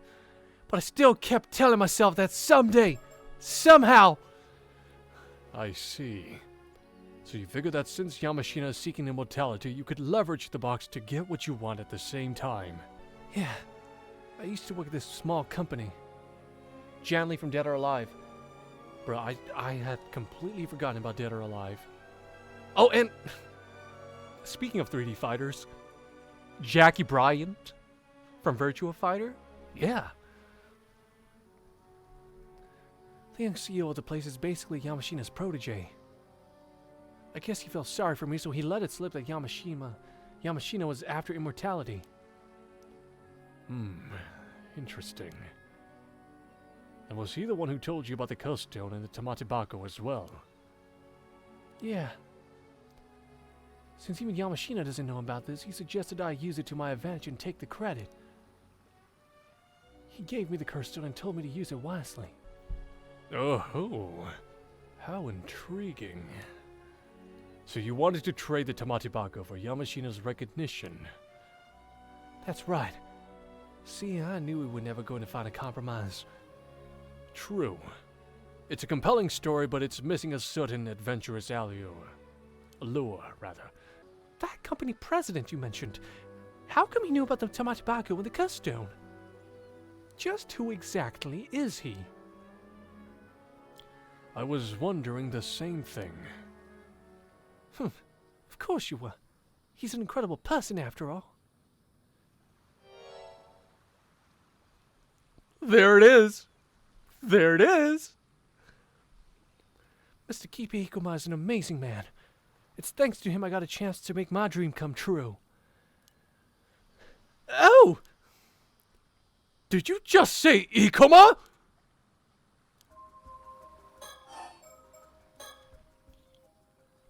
Kipe Ikoma, you say? From Salad Planning? Huh? You know Mr. Ikoma? Indeed. Just met him the other day. In fact, I got his business card. Huh? You have Mr. Ikoma's business card? Wait, and that business card you took out earlier was his? That's right. Want to see it?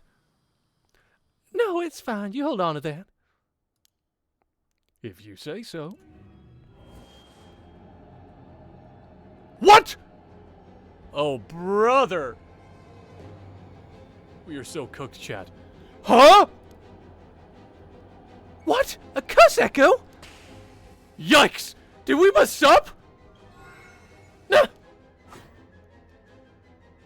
Placa Sesteri! Guard his path, and with thy merciful hand protect him! Sussy, my goat! She is the goat! Yes! Why? You have Mr. Ikoma's business card. The conditions should have been met. So why? Yikes, I thought I was done for. You were. I'm sorry. All I can do is delay the curse. I can't dispel it. It's going to take effect in about 1 minute, so you need to do something before then. Huh? Like what? Oh, she knows. He has to kill her. A curse is dispelled by eliminating its caster. What comes next is up to you. He's gonna push her into the water. What? Eliminate! Why do I have to keep doing this? There's no other option. I have no other option. Poor Avi, forced to kill again. Oh, the humanity. But it's my life or yours. I'm sorry, Kiko. Ah, damn it! I refuse to die here! Ah, what the? What's wrong with you? Ah! She fell into the water. It's now or never.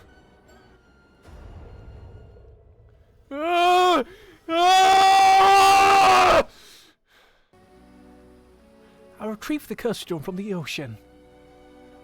Are you alright, Avi? Well,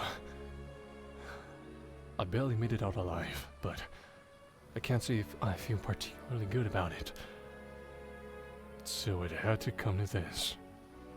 No turning back now, it seems. This is what happens when you deal with curses. They might turn back on you at any moment. You should be prepared for that. I'm gonna be dead ass, she deserved it. Honestly? Yeah, I agree.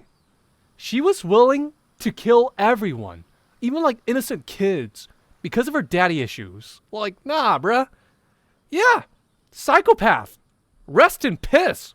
I hope that ocean water tasted like piss when you drowned in it. Bitch! Anyways. Understood. So what about the curse stone?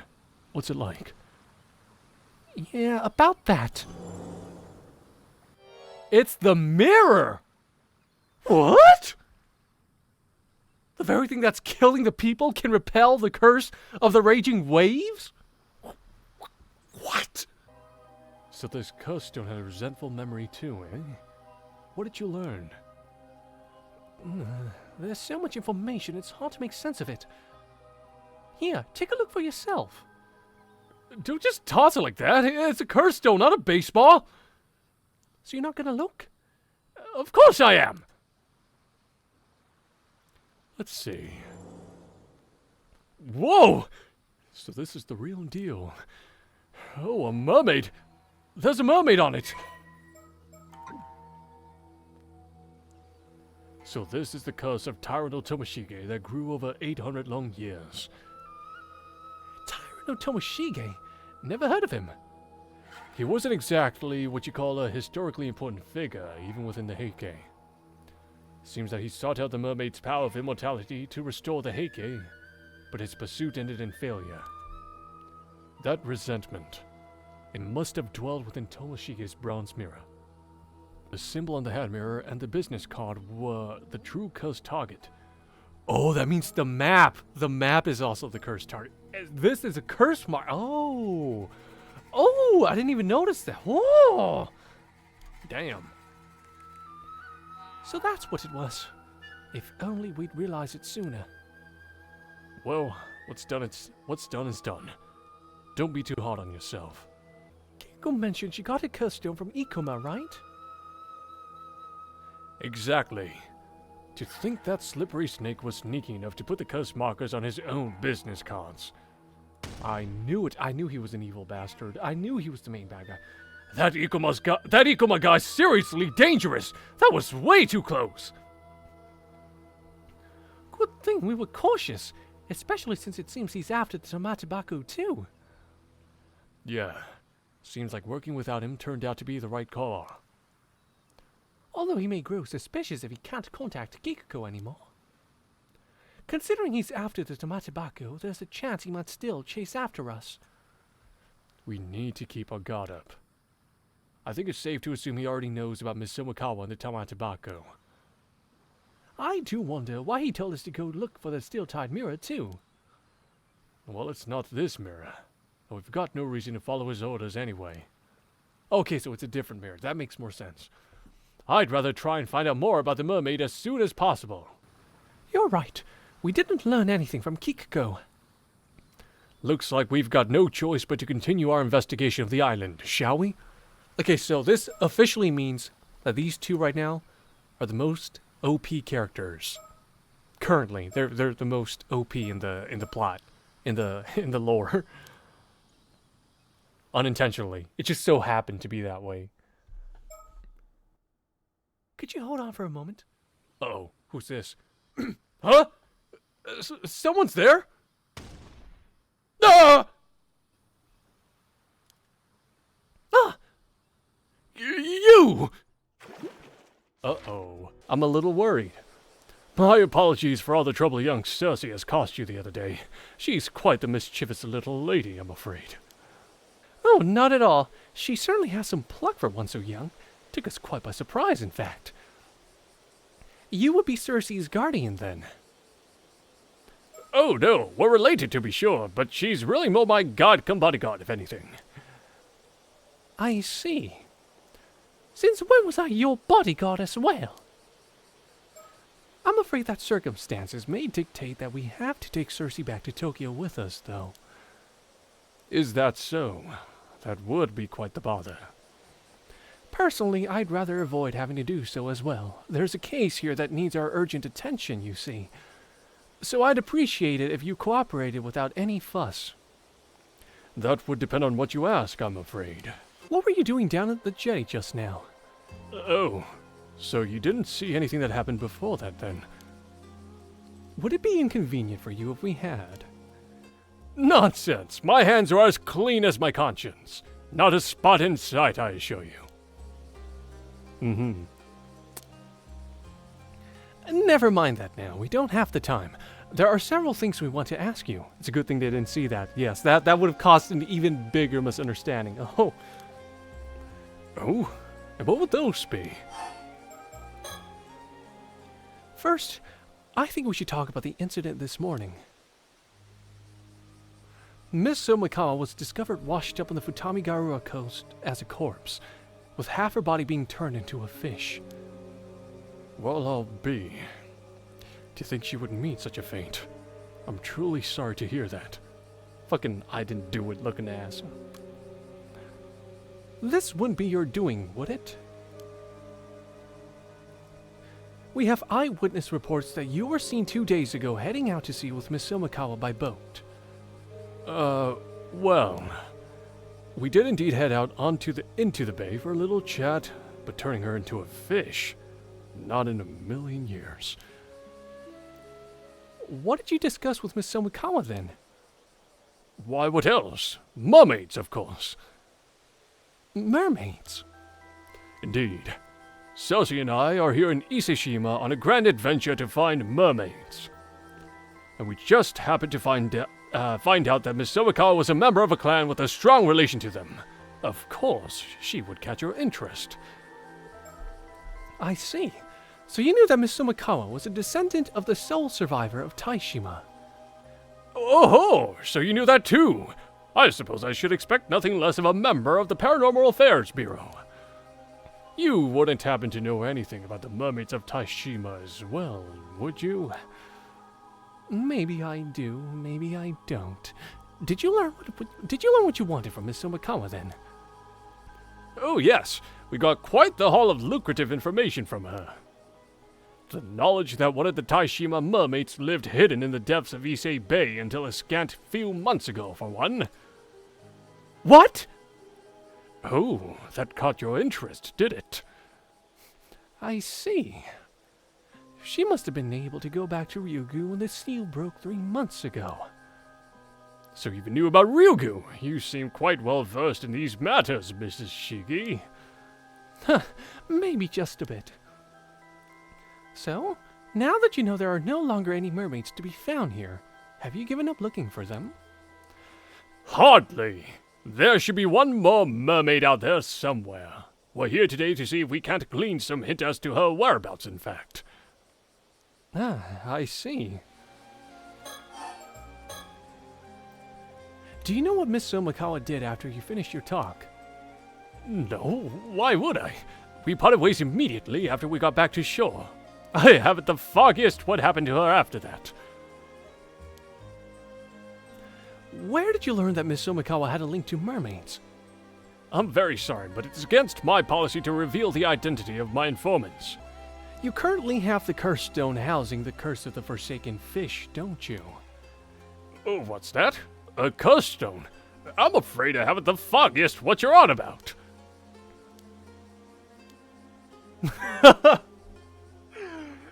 Bro's fooling no one. This is far more trouble than it's worth. I'll just ask Soto to take a look. He looks suspicious of him too. Soto, what do you make of these two?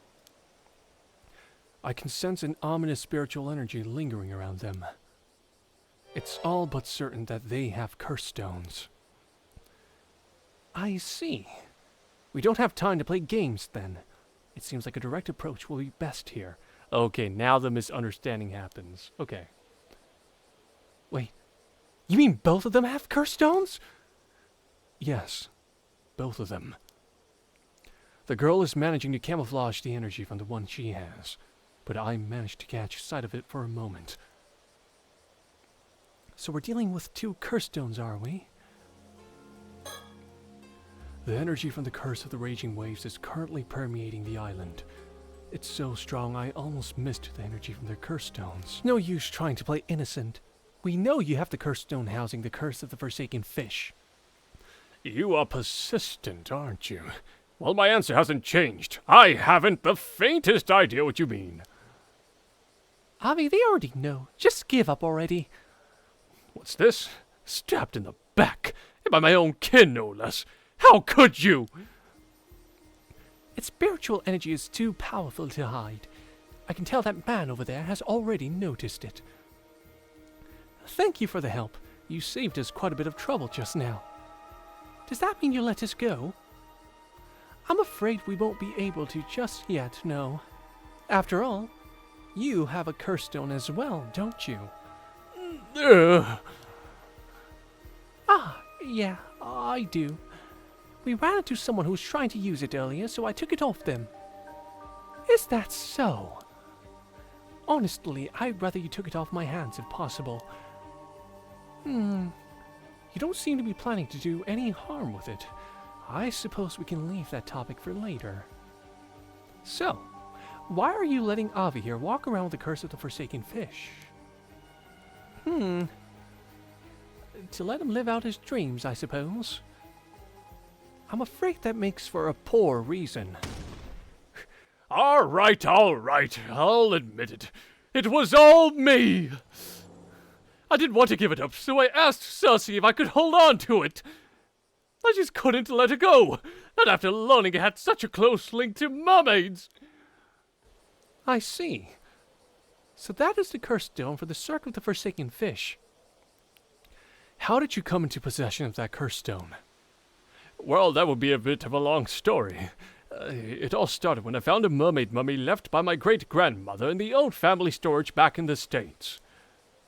That mermaid mummy ended up containing a map, one with a riddle to be solved, no less. That riddle led us to a mysterious box on the seabed. And once we'd solved the puzzle sealing the box shut, we found this curse stone nestled within. Oh? A mermaid mummy, you say? It seems that the keepsake passed down by your ancestor was indeed a curse stone, then. Huh? By the by, I thought I heard you say something about the Onmyoji who sealed away this curse stone just now. Am I correct in thinking that they were the ancestor of this young man here? That's right. He was an Onmyoji by the name of Harukage Tsuchimikado. It's said that he hid a clue to the lifting of a certain curse within a mermaid mummy, hence our search for the object in question. I see. And that mermaid mummy ended up crossing the Pacific, passing from hand to hand until it reached my great-grandmother. It's quite the miracle that this curse stone is here with us today. Almost romantic, don't you think? I suppose you could say that, yes.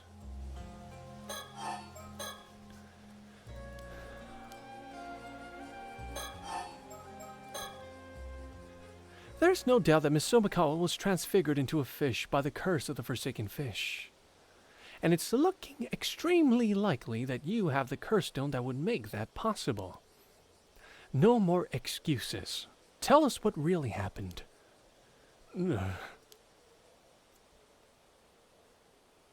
Poor guy. All right, you've got me. I'll talk. But don't blame me if the tale ends up being too incredible for your ears. I see. It would seem Miss Somikawa had quite the twisted obsession with mermaids. And you sought to grant her wish by using the curse of the Forsaken Fish. Is that right? Correct. I know exactly how it feels, you see. The burning desire to see your dreams realized. And the overwhelming despair upon learning that they can never be.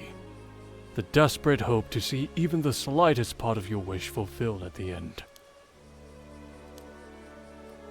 Perhaps that's why I couldn't ignore her wish. The wish to meet her end at the hands of a mermaid's curse. Hearing Miss Sumikawa's fervent plea, and seeing her cast herself into the water like that, I knew this was the end that she wanted for her tale, and so I decided to grant it. An elegy for a woman bound by her lineage and consumed by her obsession. I see. I understand where you're coming from, and I can't say I don't sympathize with your feelings on the matter. The fact that she entered the water of her own accord must also be taken into account. I imagine it would have made rescuing her quite difficult. Oh, then you're willing to give me a pass, are you? I'm afraid that isn't my decision to make. No. Once we've finished our business in Kamishima, I imagine you'll have to come along with us to the office back in Tokyo. I'll do my best to see if some sort of arrangement can be reached, though. Oh, how kind of you. Good thing I thought to ask. Hey, all's well that ends well, right? It's such a great thing that Our Lady Yumiko here is such a reasonable and level-headed person. Otherwise, that wouldn't have gone as well.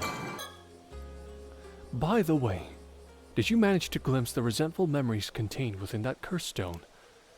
I did indeed. A veritable deluge of information, and 400-year-old information at that. Was the way to lift the curse of the raging waves included in that information? It certainly was. Ah! That's it! That's what we've been looking for! I see. So you're searching for the way to lift some curse or other, eh?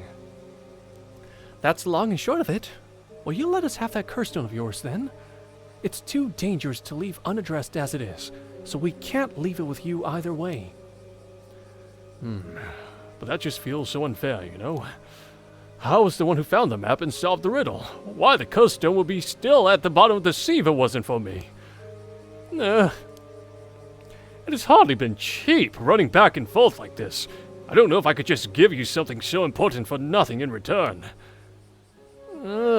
Looking to take advantage of the situation, are we? Yikes. Ha! Judge me all you want. I'm at the end of my rope here too, you know?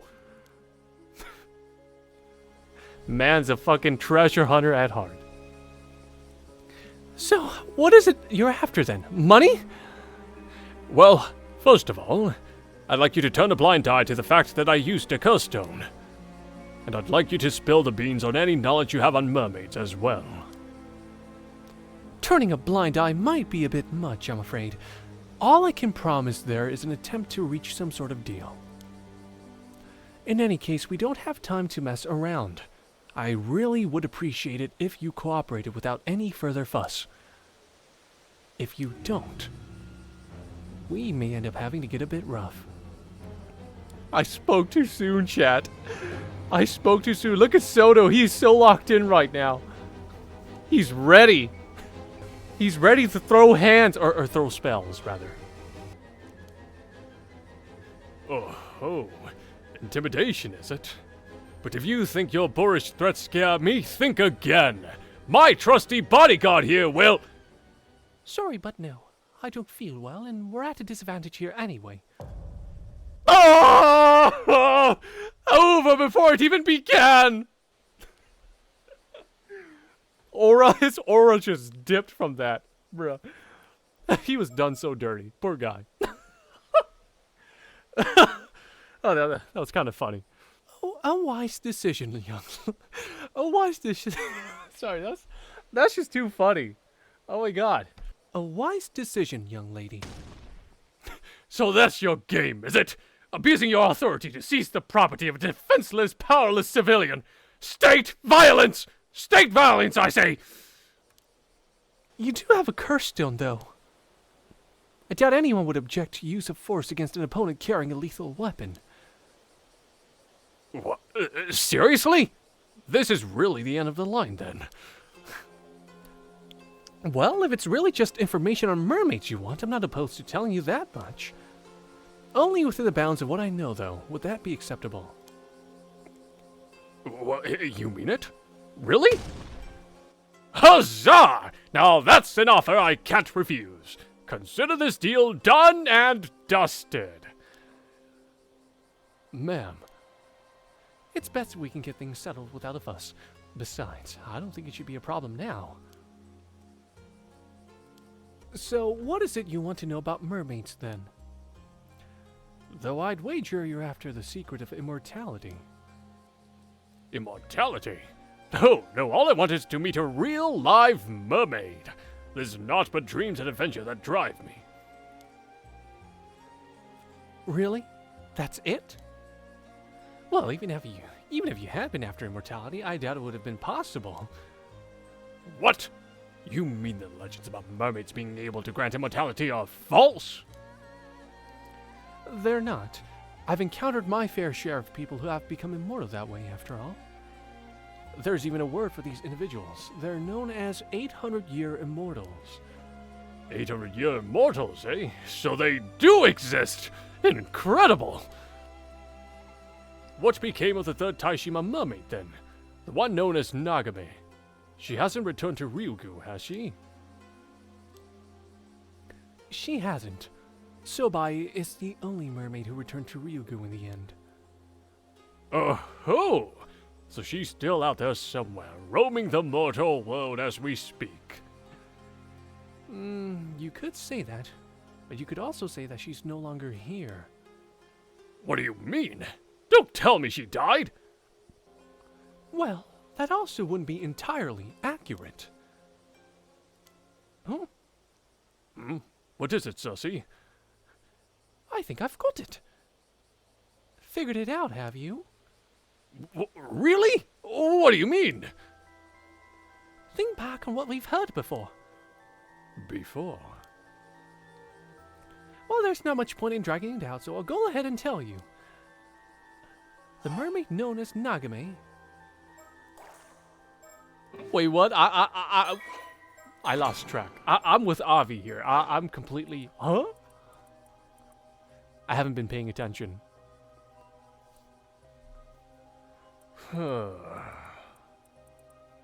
Okay, so based on what she's saying... I'm afraid Nagame was captured long ago. She was sealed away deep underground, where she remains to this day. I got it right. What? Surely not! Huh? That doesn't sound right. Whoops. I was just joking. A joke? A joke? I didn't think you were the sort to pull something like that. Ma'am? Oh, I'm sorry. I just couldn't help having a little fun. The mermaid known as Nagame. God damn it. Nagame was sacrificed in a faraway land for a noble cause. She continues to watch over the world as its guardian. Even somehow I feel like this isn't the right one. Okay, fine. Oof, you got me again. You seem to be enjoying this a bit too much, ma'am. Messing around like this is surprisingly fun. I should do this more often. The mermaid known as Nagame. No, wait, no. The mermaid corpse was Hayase. Nagame was turned into a mummy after meeting an untimely demise. Her remains are currently enshrined as an object of worship in a certain shrine. What? Surely not! Huh? That doesn't sound right. Fell for it again, did you? Too bad. It was another joke. What? That's 3 times now! Reacting like this each time is tiring, you know! Actually, I'm starting to find it kind of fun.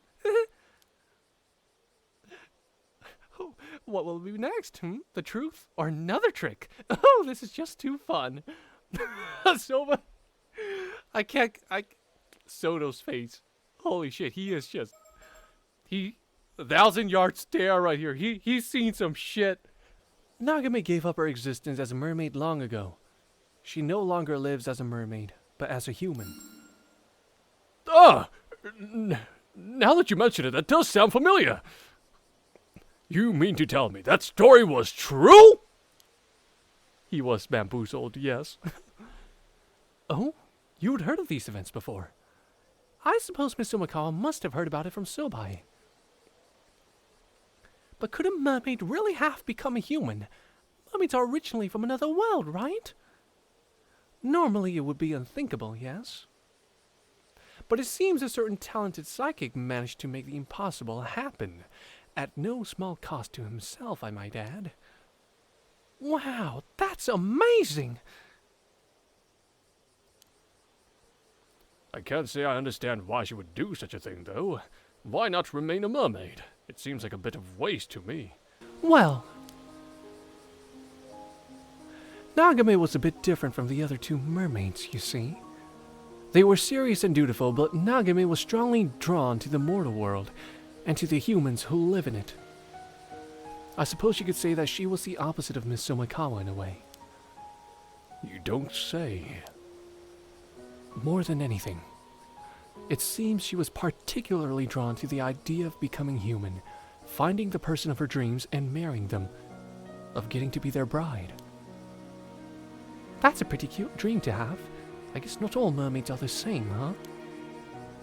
Indeed. To think that mermaids could harbor the same hopes and dreams as humans do. I must say she sounds quite relatable. Perhaps. I imagine she was viewed as quite the odd soul among her own kind, though. Then, a few decades ago, Nagame happened to meet a certain psychic. The two soon fell in love. And Nagame, who wanted more than anything else to become that man's wife, asked if there was any way she would become human. The psychic searched far and wide for a way to grant her wish, and after decades of toil, he found a secret art that would allow her to do so. No, such unconditional love, such ardent devotion. A mermaid who wished to become human, to be with the love of her life. Why, it's like the tale of the Little Mermaid reborn in the modern era. Truly a story to grip the heart. How could I not root for them with everything I have? Are you sure? That would mean we don't have a mermaid to look for anymore, you know. No matter. If it was for the sake of such inspiring passion, then I care not a whit. So, Nagame became human in the end, yes? And the two of them lived happily ever after. I refuse to accept any other conclusion. Well, that's more or less what happened, so I can say with certainty that Nagame the mermaid no longer exists. I see. So she's still alive out there, as a human. What a beautiful tale! Why, I wish I could meet her solely to offer my most heartfelt congratulations. No, I think wedding gifts are in order. Avi seems to be enjoying himself, but this means there's no chance of us meeting a mermaid anymore, right? Now that you mention it, that is a problem. I thought so. Question, Mrs. Shiki. I don't suppose there would be a way for us to go to Ryugu and meet a mermaid there, would there? I'm afraid not. It's impossible for a flesh and blood human to cross over to the eternal world. Indeed, you'd have to be dead to have any chance of getting there. Ugh! Just as I feared! There's little point in getting there without a life to savor it! Although, does that mean there's the chance that Miss Somikawa was able to make it to Ryugu in the end? That I don't know. Not everyone ends up in Ryugu after death, after all. I see. I suppose we'll just have to hope that she was able to meet the mermaids she so admired in the afterlife. What's that smile? She knows something. That would be all I can tell you there. Are you willing to give us your curse stone now? Well, knowing that we have no chance of meeting a mermaid now has thoroughly dashed all my hopes and dreams. But you did share with us a most charming tale of mermaid love and longing, so I suppose I can't complain. Here, the curse stone. Thank you. Soto, could you take a look at it for me? Very well.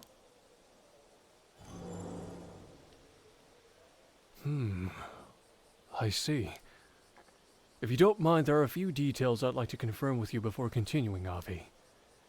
Very well. Go ahead and ask anything you like. I'll even give you the map we used. It originally belonged to you and yours, after all. Thank you. In that case... I see. I think I know how to lift the curse of the raging waves now. Finally, it certainly has been a long road to get here. Ma'am, about the curse of the raging waves. Hold on, let's finish dealing with this first. We'll talk about that afterwards. Understood. I'll tell you what you want to know about... Oh. Still, you certainly are knowledgeable about mermaids. Where on earth did you get all this information from? Well, let's just say I have my sources. She must be related, or she must be the mermaid in question. I mean, that would be crazy if that were the case, but like how? Yeah, how? I suppose we can put this down to the vast knowledge of the Paranormal Affairs Bureau as well, eh? Ah, he hasn't realized yet. What do you mean? She knows! She knows! Oh, God. It's nothing. Don't worry about it. It's her? What? Hey, yo, what? What? No way! No way! What? Okay. No, that would explain her, her immortal detecting powers. Oh, holy shit. Let's move on to the topic of Circe's Curstone, shall we? Oh, right. Here it is. One of the locals we ran into earlier was planning to use this Curstone to cause a massacre, so we confiscated it. Goodness! That's far more disturbing than I was imagining. It sounds like you were lucky to, escape unscathed. Where's this local now? Under the sea. Well, I'm afraid she managed to slip away after we took her Curstone. I imagine she's fled the island by this point. Does she know exactly? I see. I suppose she won't be able to get up to any mischief without the Curstone, at least. She doesn't care. Whatever. She probably had it coming. So, who was this would-be mass murderer, and what exactly was she planning to do? She said her name was Kikuko Susui. She didn't have any spirit sense to speak of, though.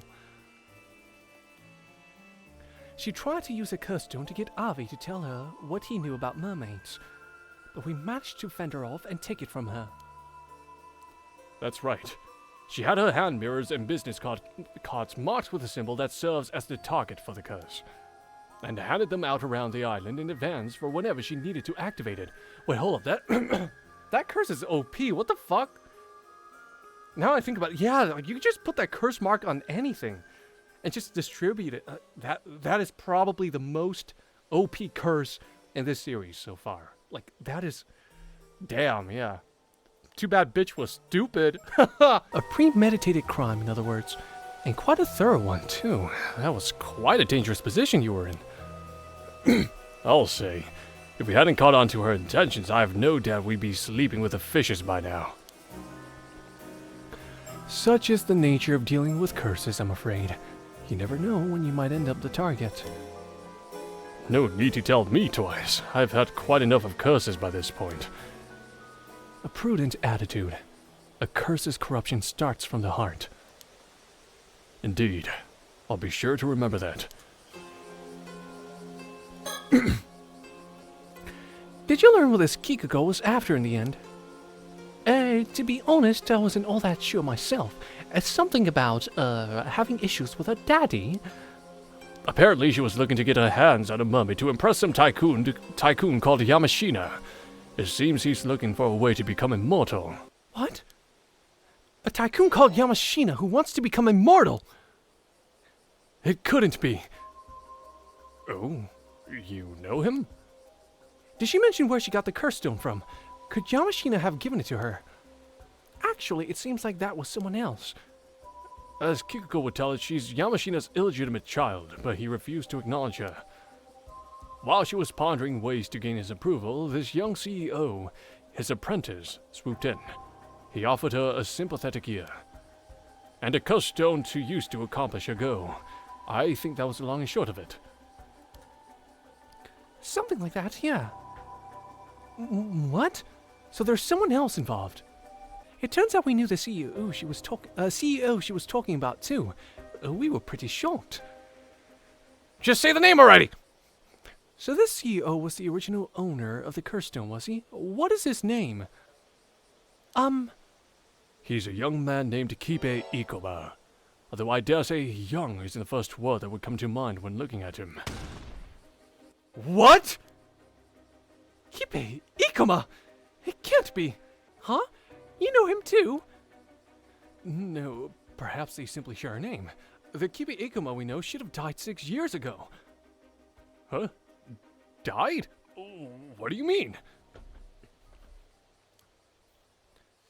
Would you mind taking a look at this, Avi? A portrait sketch? And who might this be? The Kipe Ikoma you know wouldn't happen to look like this, would he? Kipe Ikoma? Oh, no, he doesn't look like this at all. Yep, this isn't him. I see. Could you give us the curse stone you have, Cersei? Sure. Here you go. Soto, would you mind taking a look at this one too? Of course. This is... the curse of Tomoshige, and it has the power to cleave its target in two. Ma'am, this is it! The curse from the Toba case! I thought so. What? What's gotten everyone so excited all of a sudden? Let me know, I want to be excited too! Right, I suppose we should explain. The name of the man in the sketch I just showed you is Kipe Ikoma. He was killed 6 years ago, and his skeletal remains were recently found in Toba. The cause of his death was a curse, one that kills its victims by slicing through them, bone and all.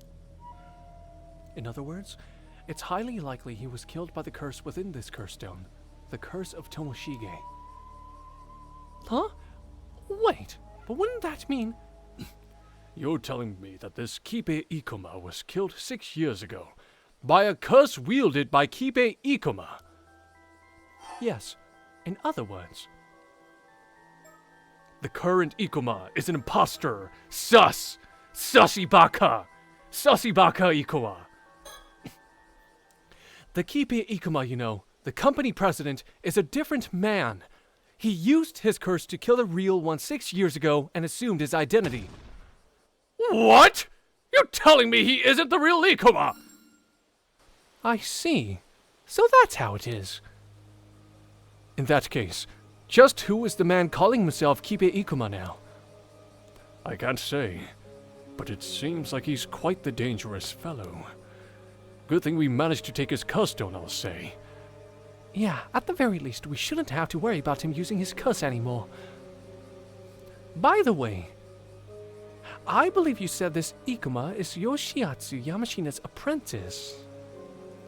If that's the case, and Yamashina had someone working for him who had a curse stone, could Yamashina have been pulling the strings from behind the scenes? Wow, as if it wasn't obvious enough.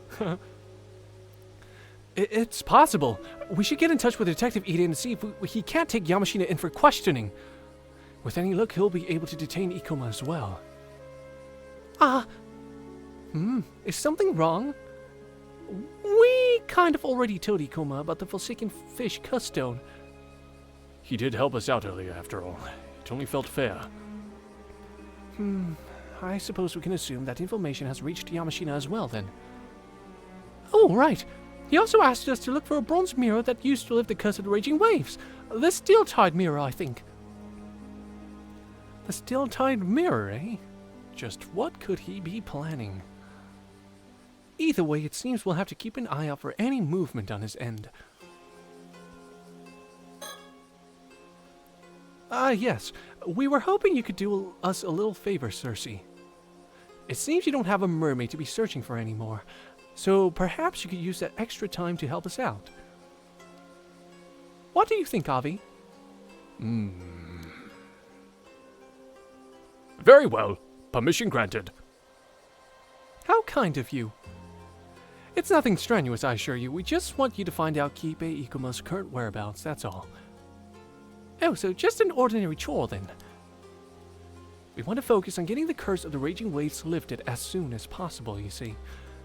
It would be a huge help if you can pin him down in the meantime.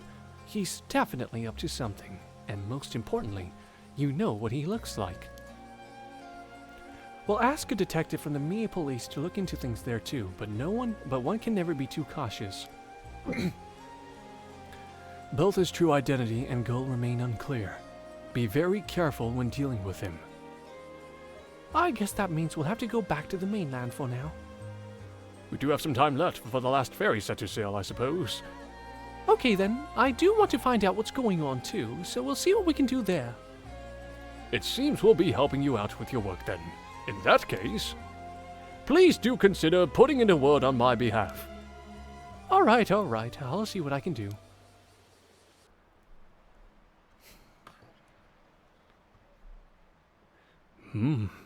Oh dear.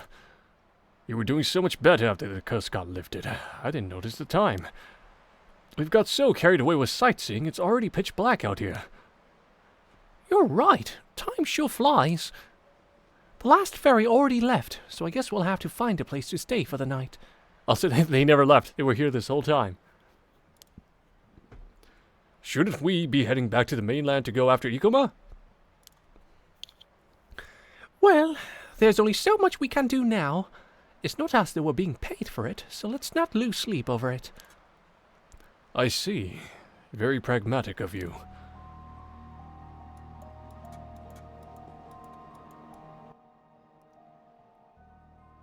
Hey, what? What are you doing here? Oh, what? Oh, didn't expect to see you so soon. Although it's not that late yet, it gets dark quickly after the sun sets, and the streets empty out just as fast. Illuminated only by the dim glow of a few street lights and the stars, the island feels calm. You're just gonna not notice him there? Okay. By getting our hands on the Tamatibako, I'd say the main objective of this trip has been accomplished. No need to stress ourselves any further. It really has grown quite dark anyway. We should find a place to sleep.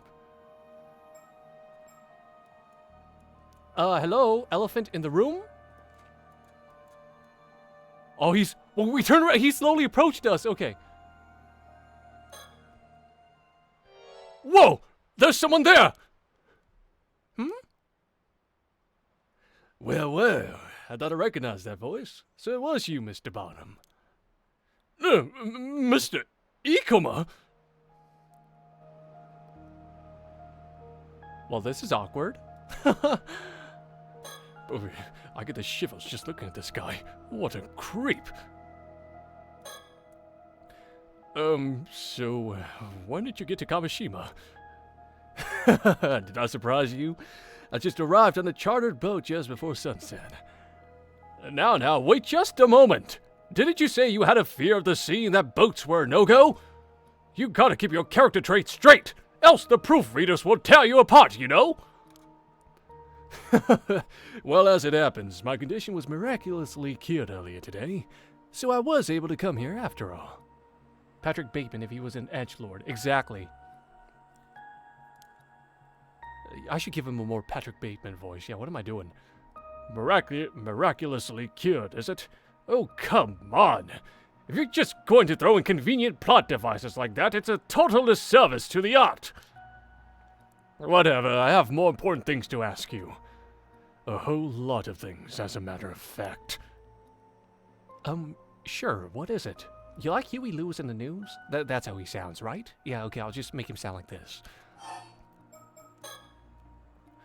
Why did you ask us to come to Kamishima to search for the still-tide mirror? Well, it's simple enough. Wait, hold on, let me just get the voice. Impressive. Let's see Paul Allen's card. Okay. If something like the curse of the raging waves truly existed in these waters, surely it would be best to see it lifted, no? And it seems that it has in fact been dispelled. You did not disappoint, Mr. Barnum. Oh, well, it's not like we actually did anything to lift it, though. Is that so? We did learn that the bronze mirror once belonged to Princess Hatsune, who was sacrificed to appease the curse, however. I think she probably is figuring it out right now. She's probably figured it out.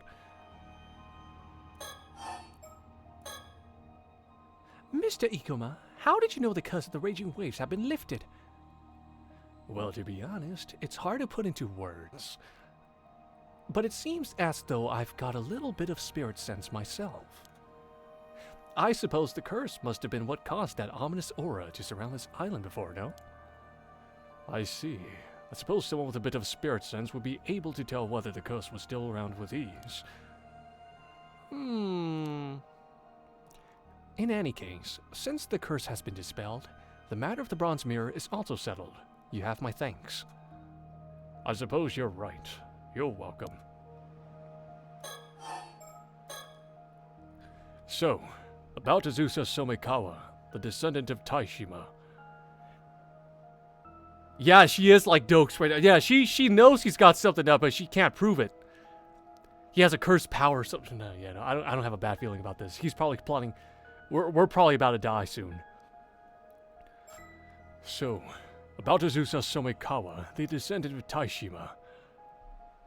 Oh, I don't remember telling you her name. Ha! That is no obstacle to a man of my caliber. We figured it out in no time. Did you now?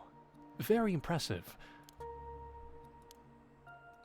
I suppose I ought to apologize on her behalf. She is rather difficult to deal with, is she not?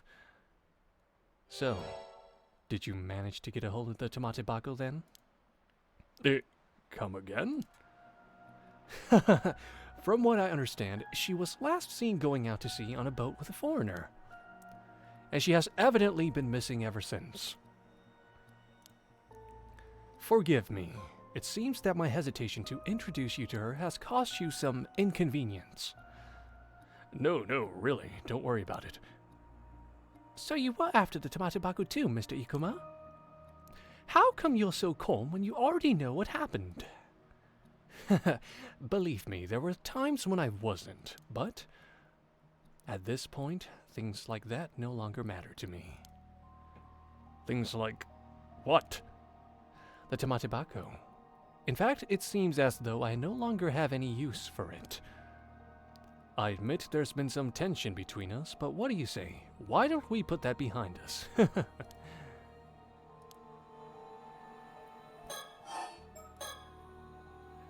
Whatever became of Miss Somekawa is no longer of any concern to me. In hindsight, I suppose I should have introduced you much sooner. You might be misunderstanding. So let me get straight to the point. You know a woman named Kikuko Susui, don't you?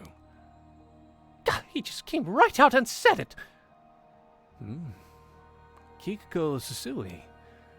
Yes, the young woman from Kamishima that used to work at my company. Was that her name?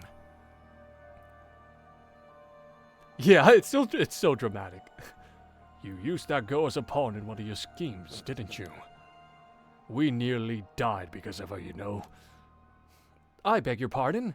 I have no idea what you're talking about. I don't know anything about that. I most certainly did not put her up to anything so heinous. Oh, so you say you did not give her a custom then? To help her get recognized by Yamashina since she was his illegitimate child, or something like that? A curse stone? Unkakudono's illegitimate child? What on earth are you on about? You really have no idea. Don't try to pull a quick one. Who filled your heads with such nonsense? As a matter of fact, we heard it straight from Kikuko Susui herself. She told you all that. Where is she now? I demand to know what compelled her to come up with such a ridiculous story. She's not around anymore, so I'm afraid talking to her won't be an option. Ah, I see. Anyway, whatever she told you, that girl is delusional. What a troublesome fantasy she crafted. Indeed.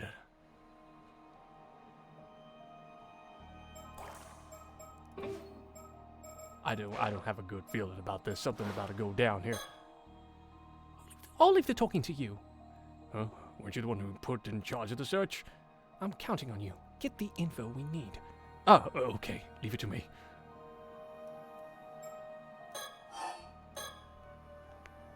So who did she get that cuss stone from then? I'm afraid I know no more than you do. Then what about the business card you gave me? It was the target of the cuss. Care to explain? Excuse me? I'm afraid I don't quite follow. Also, did you take a look at the business card? Notice the print. Notice the material. It's way better than that doofus Paul Allen's card. The symbol on your business card turned out to be the marker for the curse. Dear me, this is the first time I've ever heard such a thing. Oh, so you didn't know? Of course not. That emblem is a treasured symbol that Unkakadono bestowed upon me when my company was founded. Unkakadono? You mean Yamashina? So that you really had no idea. You said it was used as a curse marker. That's a serious accusation. Well... You're implying that Unkakadono was behind such a scheme. That's outrageous. But you have to admit it's hard not to come to that conclusion. These groundless accusations are deeply insulting and absolutely infuriating. I will not tolerate such insolence from anyone. I honestly expected more from you. All right. Calm down. Sorry. We'll look into it some more, okay? Very well. It's the very least you could do. The sheer audacity.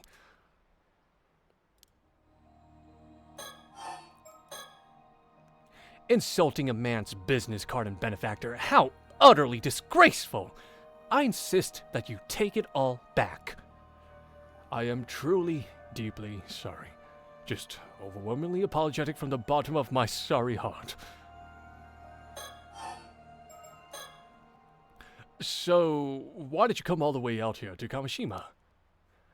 That's exactly what I wanted to talk about. More than anything else, I would like to take care of my business right away. And what may that be? I actually wanted to ask you about it. I believe there's a woman by the name of Sato living on this island. You wouldn't happen to know her whereabouts, would you? Sato? No, I'm afraid I haven't met anyone by that name on the island. I think he's telling the truth. I don't remember him talking to Sato at all. I see. So you're not familiar with her. Very well. Thank you so much. My apologies for keeping you. As I need to continue my search, I'll take my leave now. Yeah, good luck with that.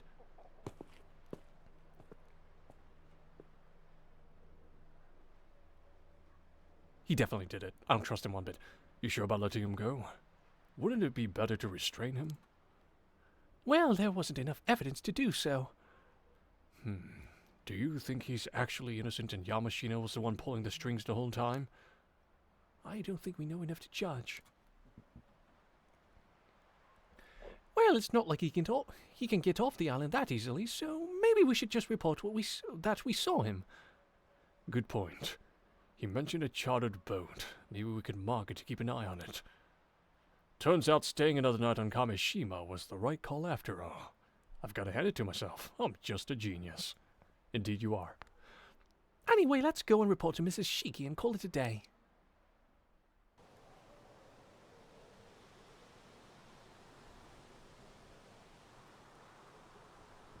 I see.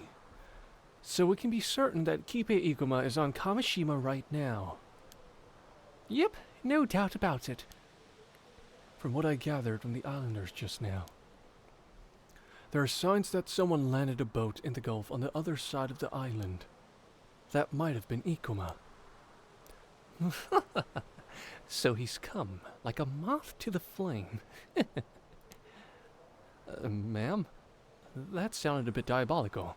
I think the fatigue is starting to get to you. Yeah, what the heck was that? Okay, I feel like at some point, Ikuma is gonna show up and he's gonna be like all red. And then the whole revelation's gonna be like, oh wow, you're immortal? What? Watch, I can see this coming from a mile away. Still, from what you've said about him, your description of Ikuma is quite different from what we've heard of the man on our end. We could hardly believe our ears either. Do you think Yamashina had already been killed by a curse? And the police are searching for Ikuma as a suspect in his murder. Talk about a bombshell. Yeah, it was a real surprise. And you say that Ikuma seemed to have no idea about either the curse stones or what Kikugo Tsusui was planning. That's right. Swore the accusations against him were absurd, all while looking innocent as a lamb. It's entirely possible he's just feigning innocence. I wouldn't believe him so easily myself. We have no proof of his crimes after all. All he has to do is pretend he knows nothing and our hands are tied. Still, there's a warrant out for his arrest now, no? Can't you throw the book at him here and be done with it? It would be dangerous to do anything rash. I'd like to at least get a better idea of his intentions before making a move. Still, with Soto and Cersei here, I don't think we should have anything to fear from paranormal phenomena. If worse comes to worse, surely you two could restrain him by force. Well, we probably could deal with most things. But in the event we couldn't, the situation would likely end up being completely hopeless. Right. I don't even want to imagine what sort of situation that would be. Did you see where Ikuma headed after you parted ways with him? Sorry, I don't really remember. But if he chartered a boat to get here and stopped it in the Gulf, wouldn't we be able to nab him eventually if we hung out around there? Unfortunately, I don't think it would be so simple. If he stopped it somewhere out of the way, we would struggle to find it in this darkness. That's true. Well, if we really get stuck, I should be able to find out where he is using dowsing. Just let me know and I'll give it a shot. I thought your target had to have some sort of spiritual energy for you to find it. That's right, but he said himself he had some spirit sense and he has a pretty unique aura too. I think it would work. That would be a huge help. We'll keep that in mind. I'm gonna constantly be doing this. I mean, I'm paranoid. That's how paranoid I am.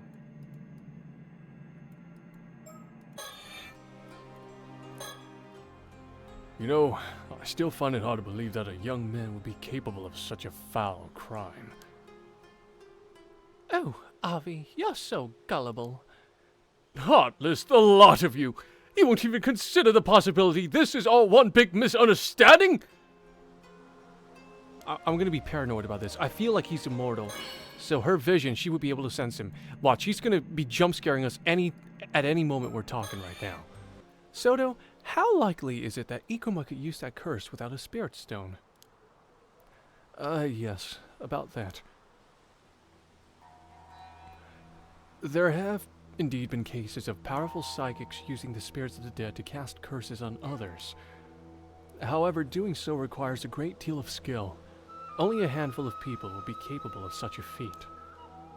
And even fear will be able to do so with a curse capable of killing people in a single blow, let alone over a distance. Yeah, this is... yeah, OP. That is OP. The man did say he had a bit of spirit sense. I suppose that wouldn't be enough, though. Not at all. My thoughts exactly. I see. Though, if I were to speculate... Oh, so there is something. Curses are not always born from the spirits of the dead, you see.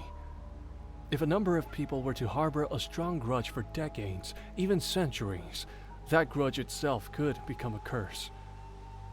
I see. The supernatural equivalent of strength in numbers, eh? You could say that. Still, it would take a large number of people holding a grudge over an extremely long period of time to achieve. I suppose it is unlikely that Ikuma would have access to a curse like that. Unless, unless he's been around for a long time. Okay, where's the Ikoma jump scare? No, not yet? Okay. Like, why would you have this ability, yeah, so, this ability has to be here to set that up right now. Still, something doesn't sit quite right with me about all this. Ikoma must have known it would be harder to escape pursuit here. What could have brought him here despite that risk? Oh, I can shine some light on that, actually. I believe he said he was looking for a girl called Sato. Seemed awfully keen on finding her, too. Sato? You don't mean Sato Shiranami? Oh, you know her then? We do. A girl with quite unique circumstances, to be sure. Could that be why Ikuma's looking for her? But what is he planning? Unique circumstances, eh? So chances are high Ikuma is still looking for Sato then. If so, it would be in our best interest to find her first. If nothing else, it would put us in a good position to bargain with him. Agreed. We should try to... Is something wrong? You said that Ikuma arrived on this island before sundown, yes? We did indeed. If he's really that keen on finding her, surely it wouldn't take him that long to do so. Finding a single girl on a small island like this shouldn't be difficult. All he would have to do is ask around, no? You have a point. I doubt he's been wandering in circles all this time. Maybe he isn't looking for her that seriously after all. Or he had some other business he wanted to take care of first. You there! I finally found you! And who do we have here? Yeah. If I'm not mistaken, that would be Mr. Wakamura's son, Shotaro. You're from the police, right? You've got to help me. My old man, he's... Mr. Wakamura? Has something happened to him? What? Mr. Wakamura was found cut down in his own home? You're not saying... The clinic doctor's taking a look now, but I saw the wound. There's no way he could have survived that. I tried to call the police, but Yuzuminakuchi told me to come get you instead. I see. Thank you for letting us know. We'll be there right away. Ma'am, given the timing, can we assume this is Ikuma's handiwork? Chances are high, yes. If you don't mind me asking, mister, did a man called Ikuma drop by your house at all? What? Ikuma? You're saying he's the one who killed my old man? Calm down. You know him, right? You know him then. He's in his 20s and is wearing a suit, though he looks really old for his age. Yes, that's him! I met him earlier today! You met him? When? Today, just before sunset, a man I'd never seen before came up to me. He said he was the head of an event company and had to come here to gather information or something. I'm pretty sure the name on his business card was Ikuma. What? He gave you his business card? Yeah? What about it? Discard it! Throw it away right now! You're about to be slimed! And he said he was here to gather information. What happened to looking for Sato Shiranami? Wait, Sato? You're saying Sato has something to do with that guy? Alright, everyone, I'm going to head to Wakamura House with Shotaro here. Soto, I leave searching for Sato Shiranami to you, Cersei, and Avi. Find her before Ikuma does and take her into your custody. I'm counting on you. Understood. Wait, we have to help out too? Please do. The more people we have on hand, the better. Now, Shotaro, lead the way. Right. Huh? Wait, over there! Oh boy. That's him! Ikuma! What?! I knew it! I fucking knew it! I called it, chat! This aura, I knew it. Ma'am, is he... There's no doubt about it. He's an 800-year immortal. He noticed us!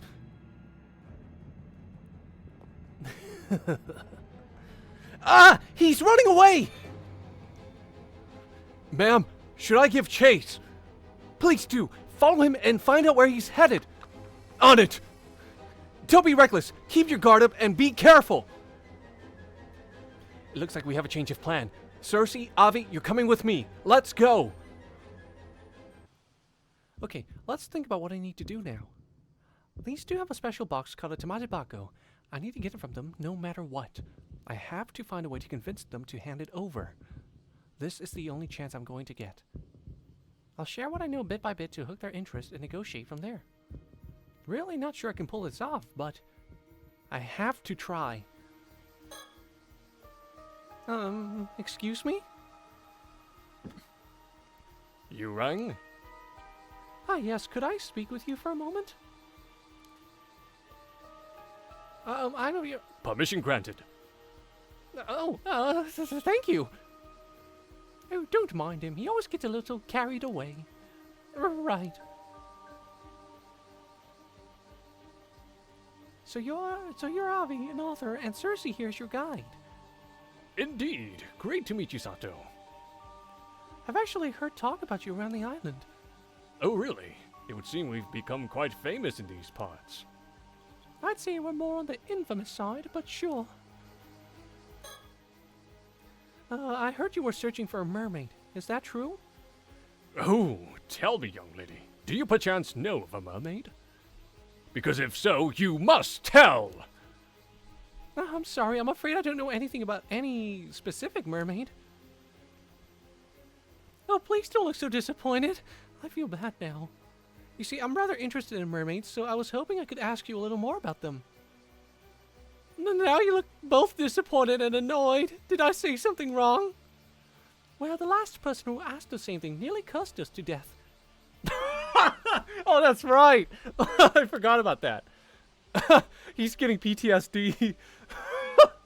Oh no, poor guy. Oh. What? Indeed, the people on this island are nothing but trouble. I've had enough of it. You're the same, aren't you? You're just staffed to immortality like everyone else. Admit it. Well, I need to steer the conversation toward the Tamate Bako. What would I say? I mean, Is she in this particular instance? Is she?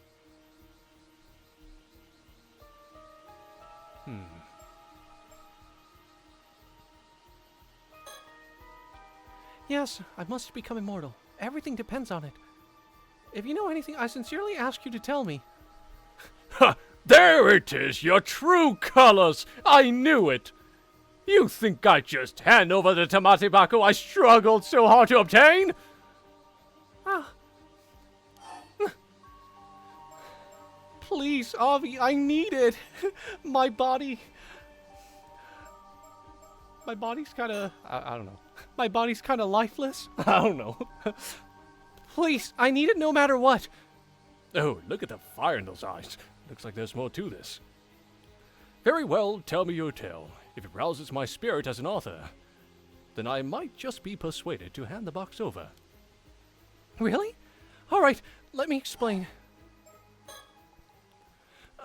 I'll tell you, but you have to promise that you won't tell anyone else about this. Of course, I swear it. My lips are sealed tighter than a well-corked bottle. Is that supposed to be reassuring? Don't worry, we won't go breaking any promises. I mean, who are we going to tell anyways? Everyone else is trying to kill us. Anyways. Alright then, where do I even start? The truth is, I'm what is known as an 800-year immortal. I'm already immortal. Huh? What? Is all that true? Wait, are you trying to say that you're the Osato from Kusawa? The real one? Ah, yes, that's probably me. Whoa! So that's why you're doing all this? Wait, no way. Are you being serious? Yes, completely serious. Which is why I need that Tamate Bako no matter what. You realize what you're saying is crazy, right? Anyone else would be dead against it. Please, All I need is that Tamatibako. Avi, what do you think? Are you sure you're alright with this? I can hardly call it sane. Yes, this is what I want more than anything. Very well. In that case... Amazing! Such stunning spirit! I'll be happy to support that resolve, even if I stand alone. This must be the reason I found the Tamatibako in the first place. Here, take it! Oh, thank you so much. Avi, my goat. Avi. We love you, Avi. We stand Avi in this chat. Now that we know the situation, it only makes sense for you to have it. You should have just said so sooner. That said, I would also like to know how things turn out, so be sure to let us know, okay? Of course. I won't forget this kindness as long as I live. Ha! Think nothing of it. But that does mean that I should apologize to you, Cersei, after all the trouble we went through to get it. Well, you seem enthused enough by this turn of events. If you're happy with your choice, I don't mind. Also you, Cersei. Shout out to Cersei as well. Also, as I'm sure you've already known, you still need mermaid flesh. I know. I'll figure something out. Oh? So you do have a lead on a mermaid? I'm intrigued, but I'll leave it at that for now. Holy fucking goated, indeed. One more thing. Carrying the Tamatibako may draw some unsavory types. Be careful. Oh, I don't like the sound of that. Well, we're heading back to the mainland to look for them anyway. Ah, yes. After sightseeing on Kamishima, we were supposed to return post-haste. I see. Well, thank you, and good luck. Boo! Did I scare you? Of course I did. My mere presence intimidates all. Thank you for watching this video of me for 5 hours. If you want more voice acting shenanigans in between the other gaming stuff, please give this channel a like and subscribe. It will help a lot. Also, follow this channel on Twitch. Alright, that's it. I'm going to go document my adventures and publish my book soon. See you!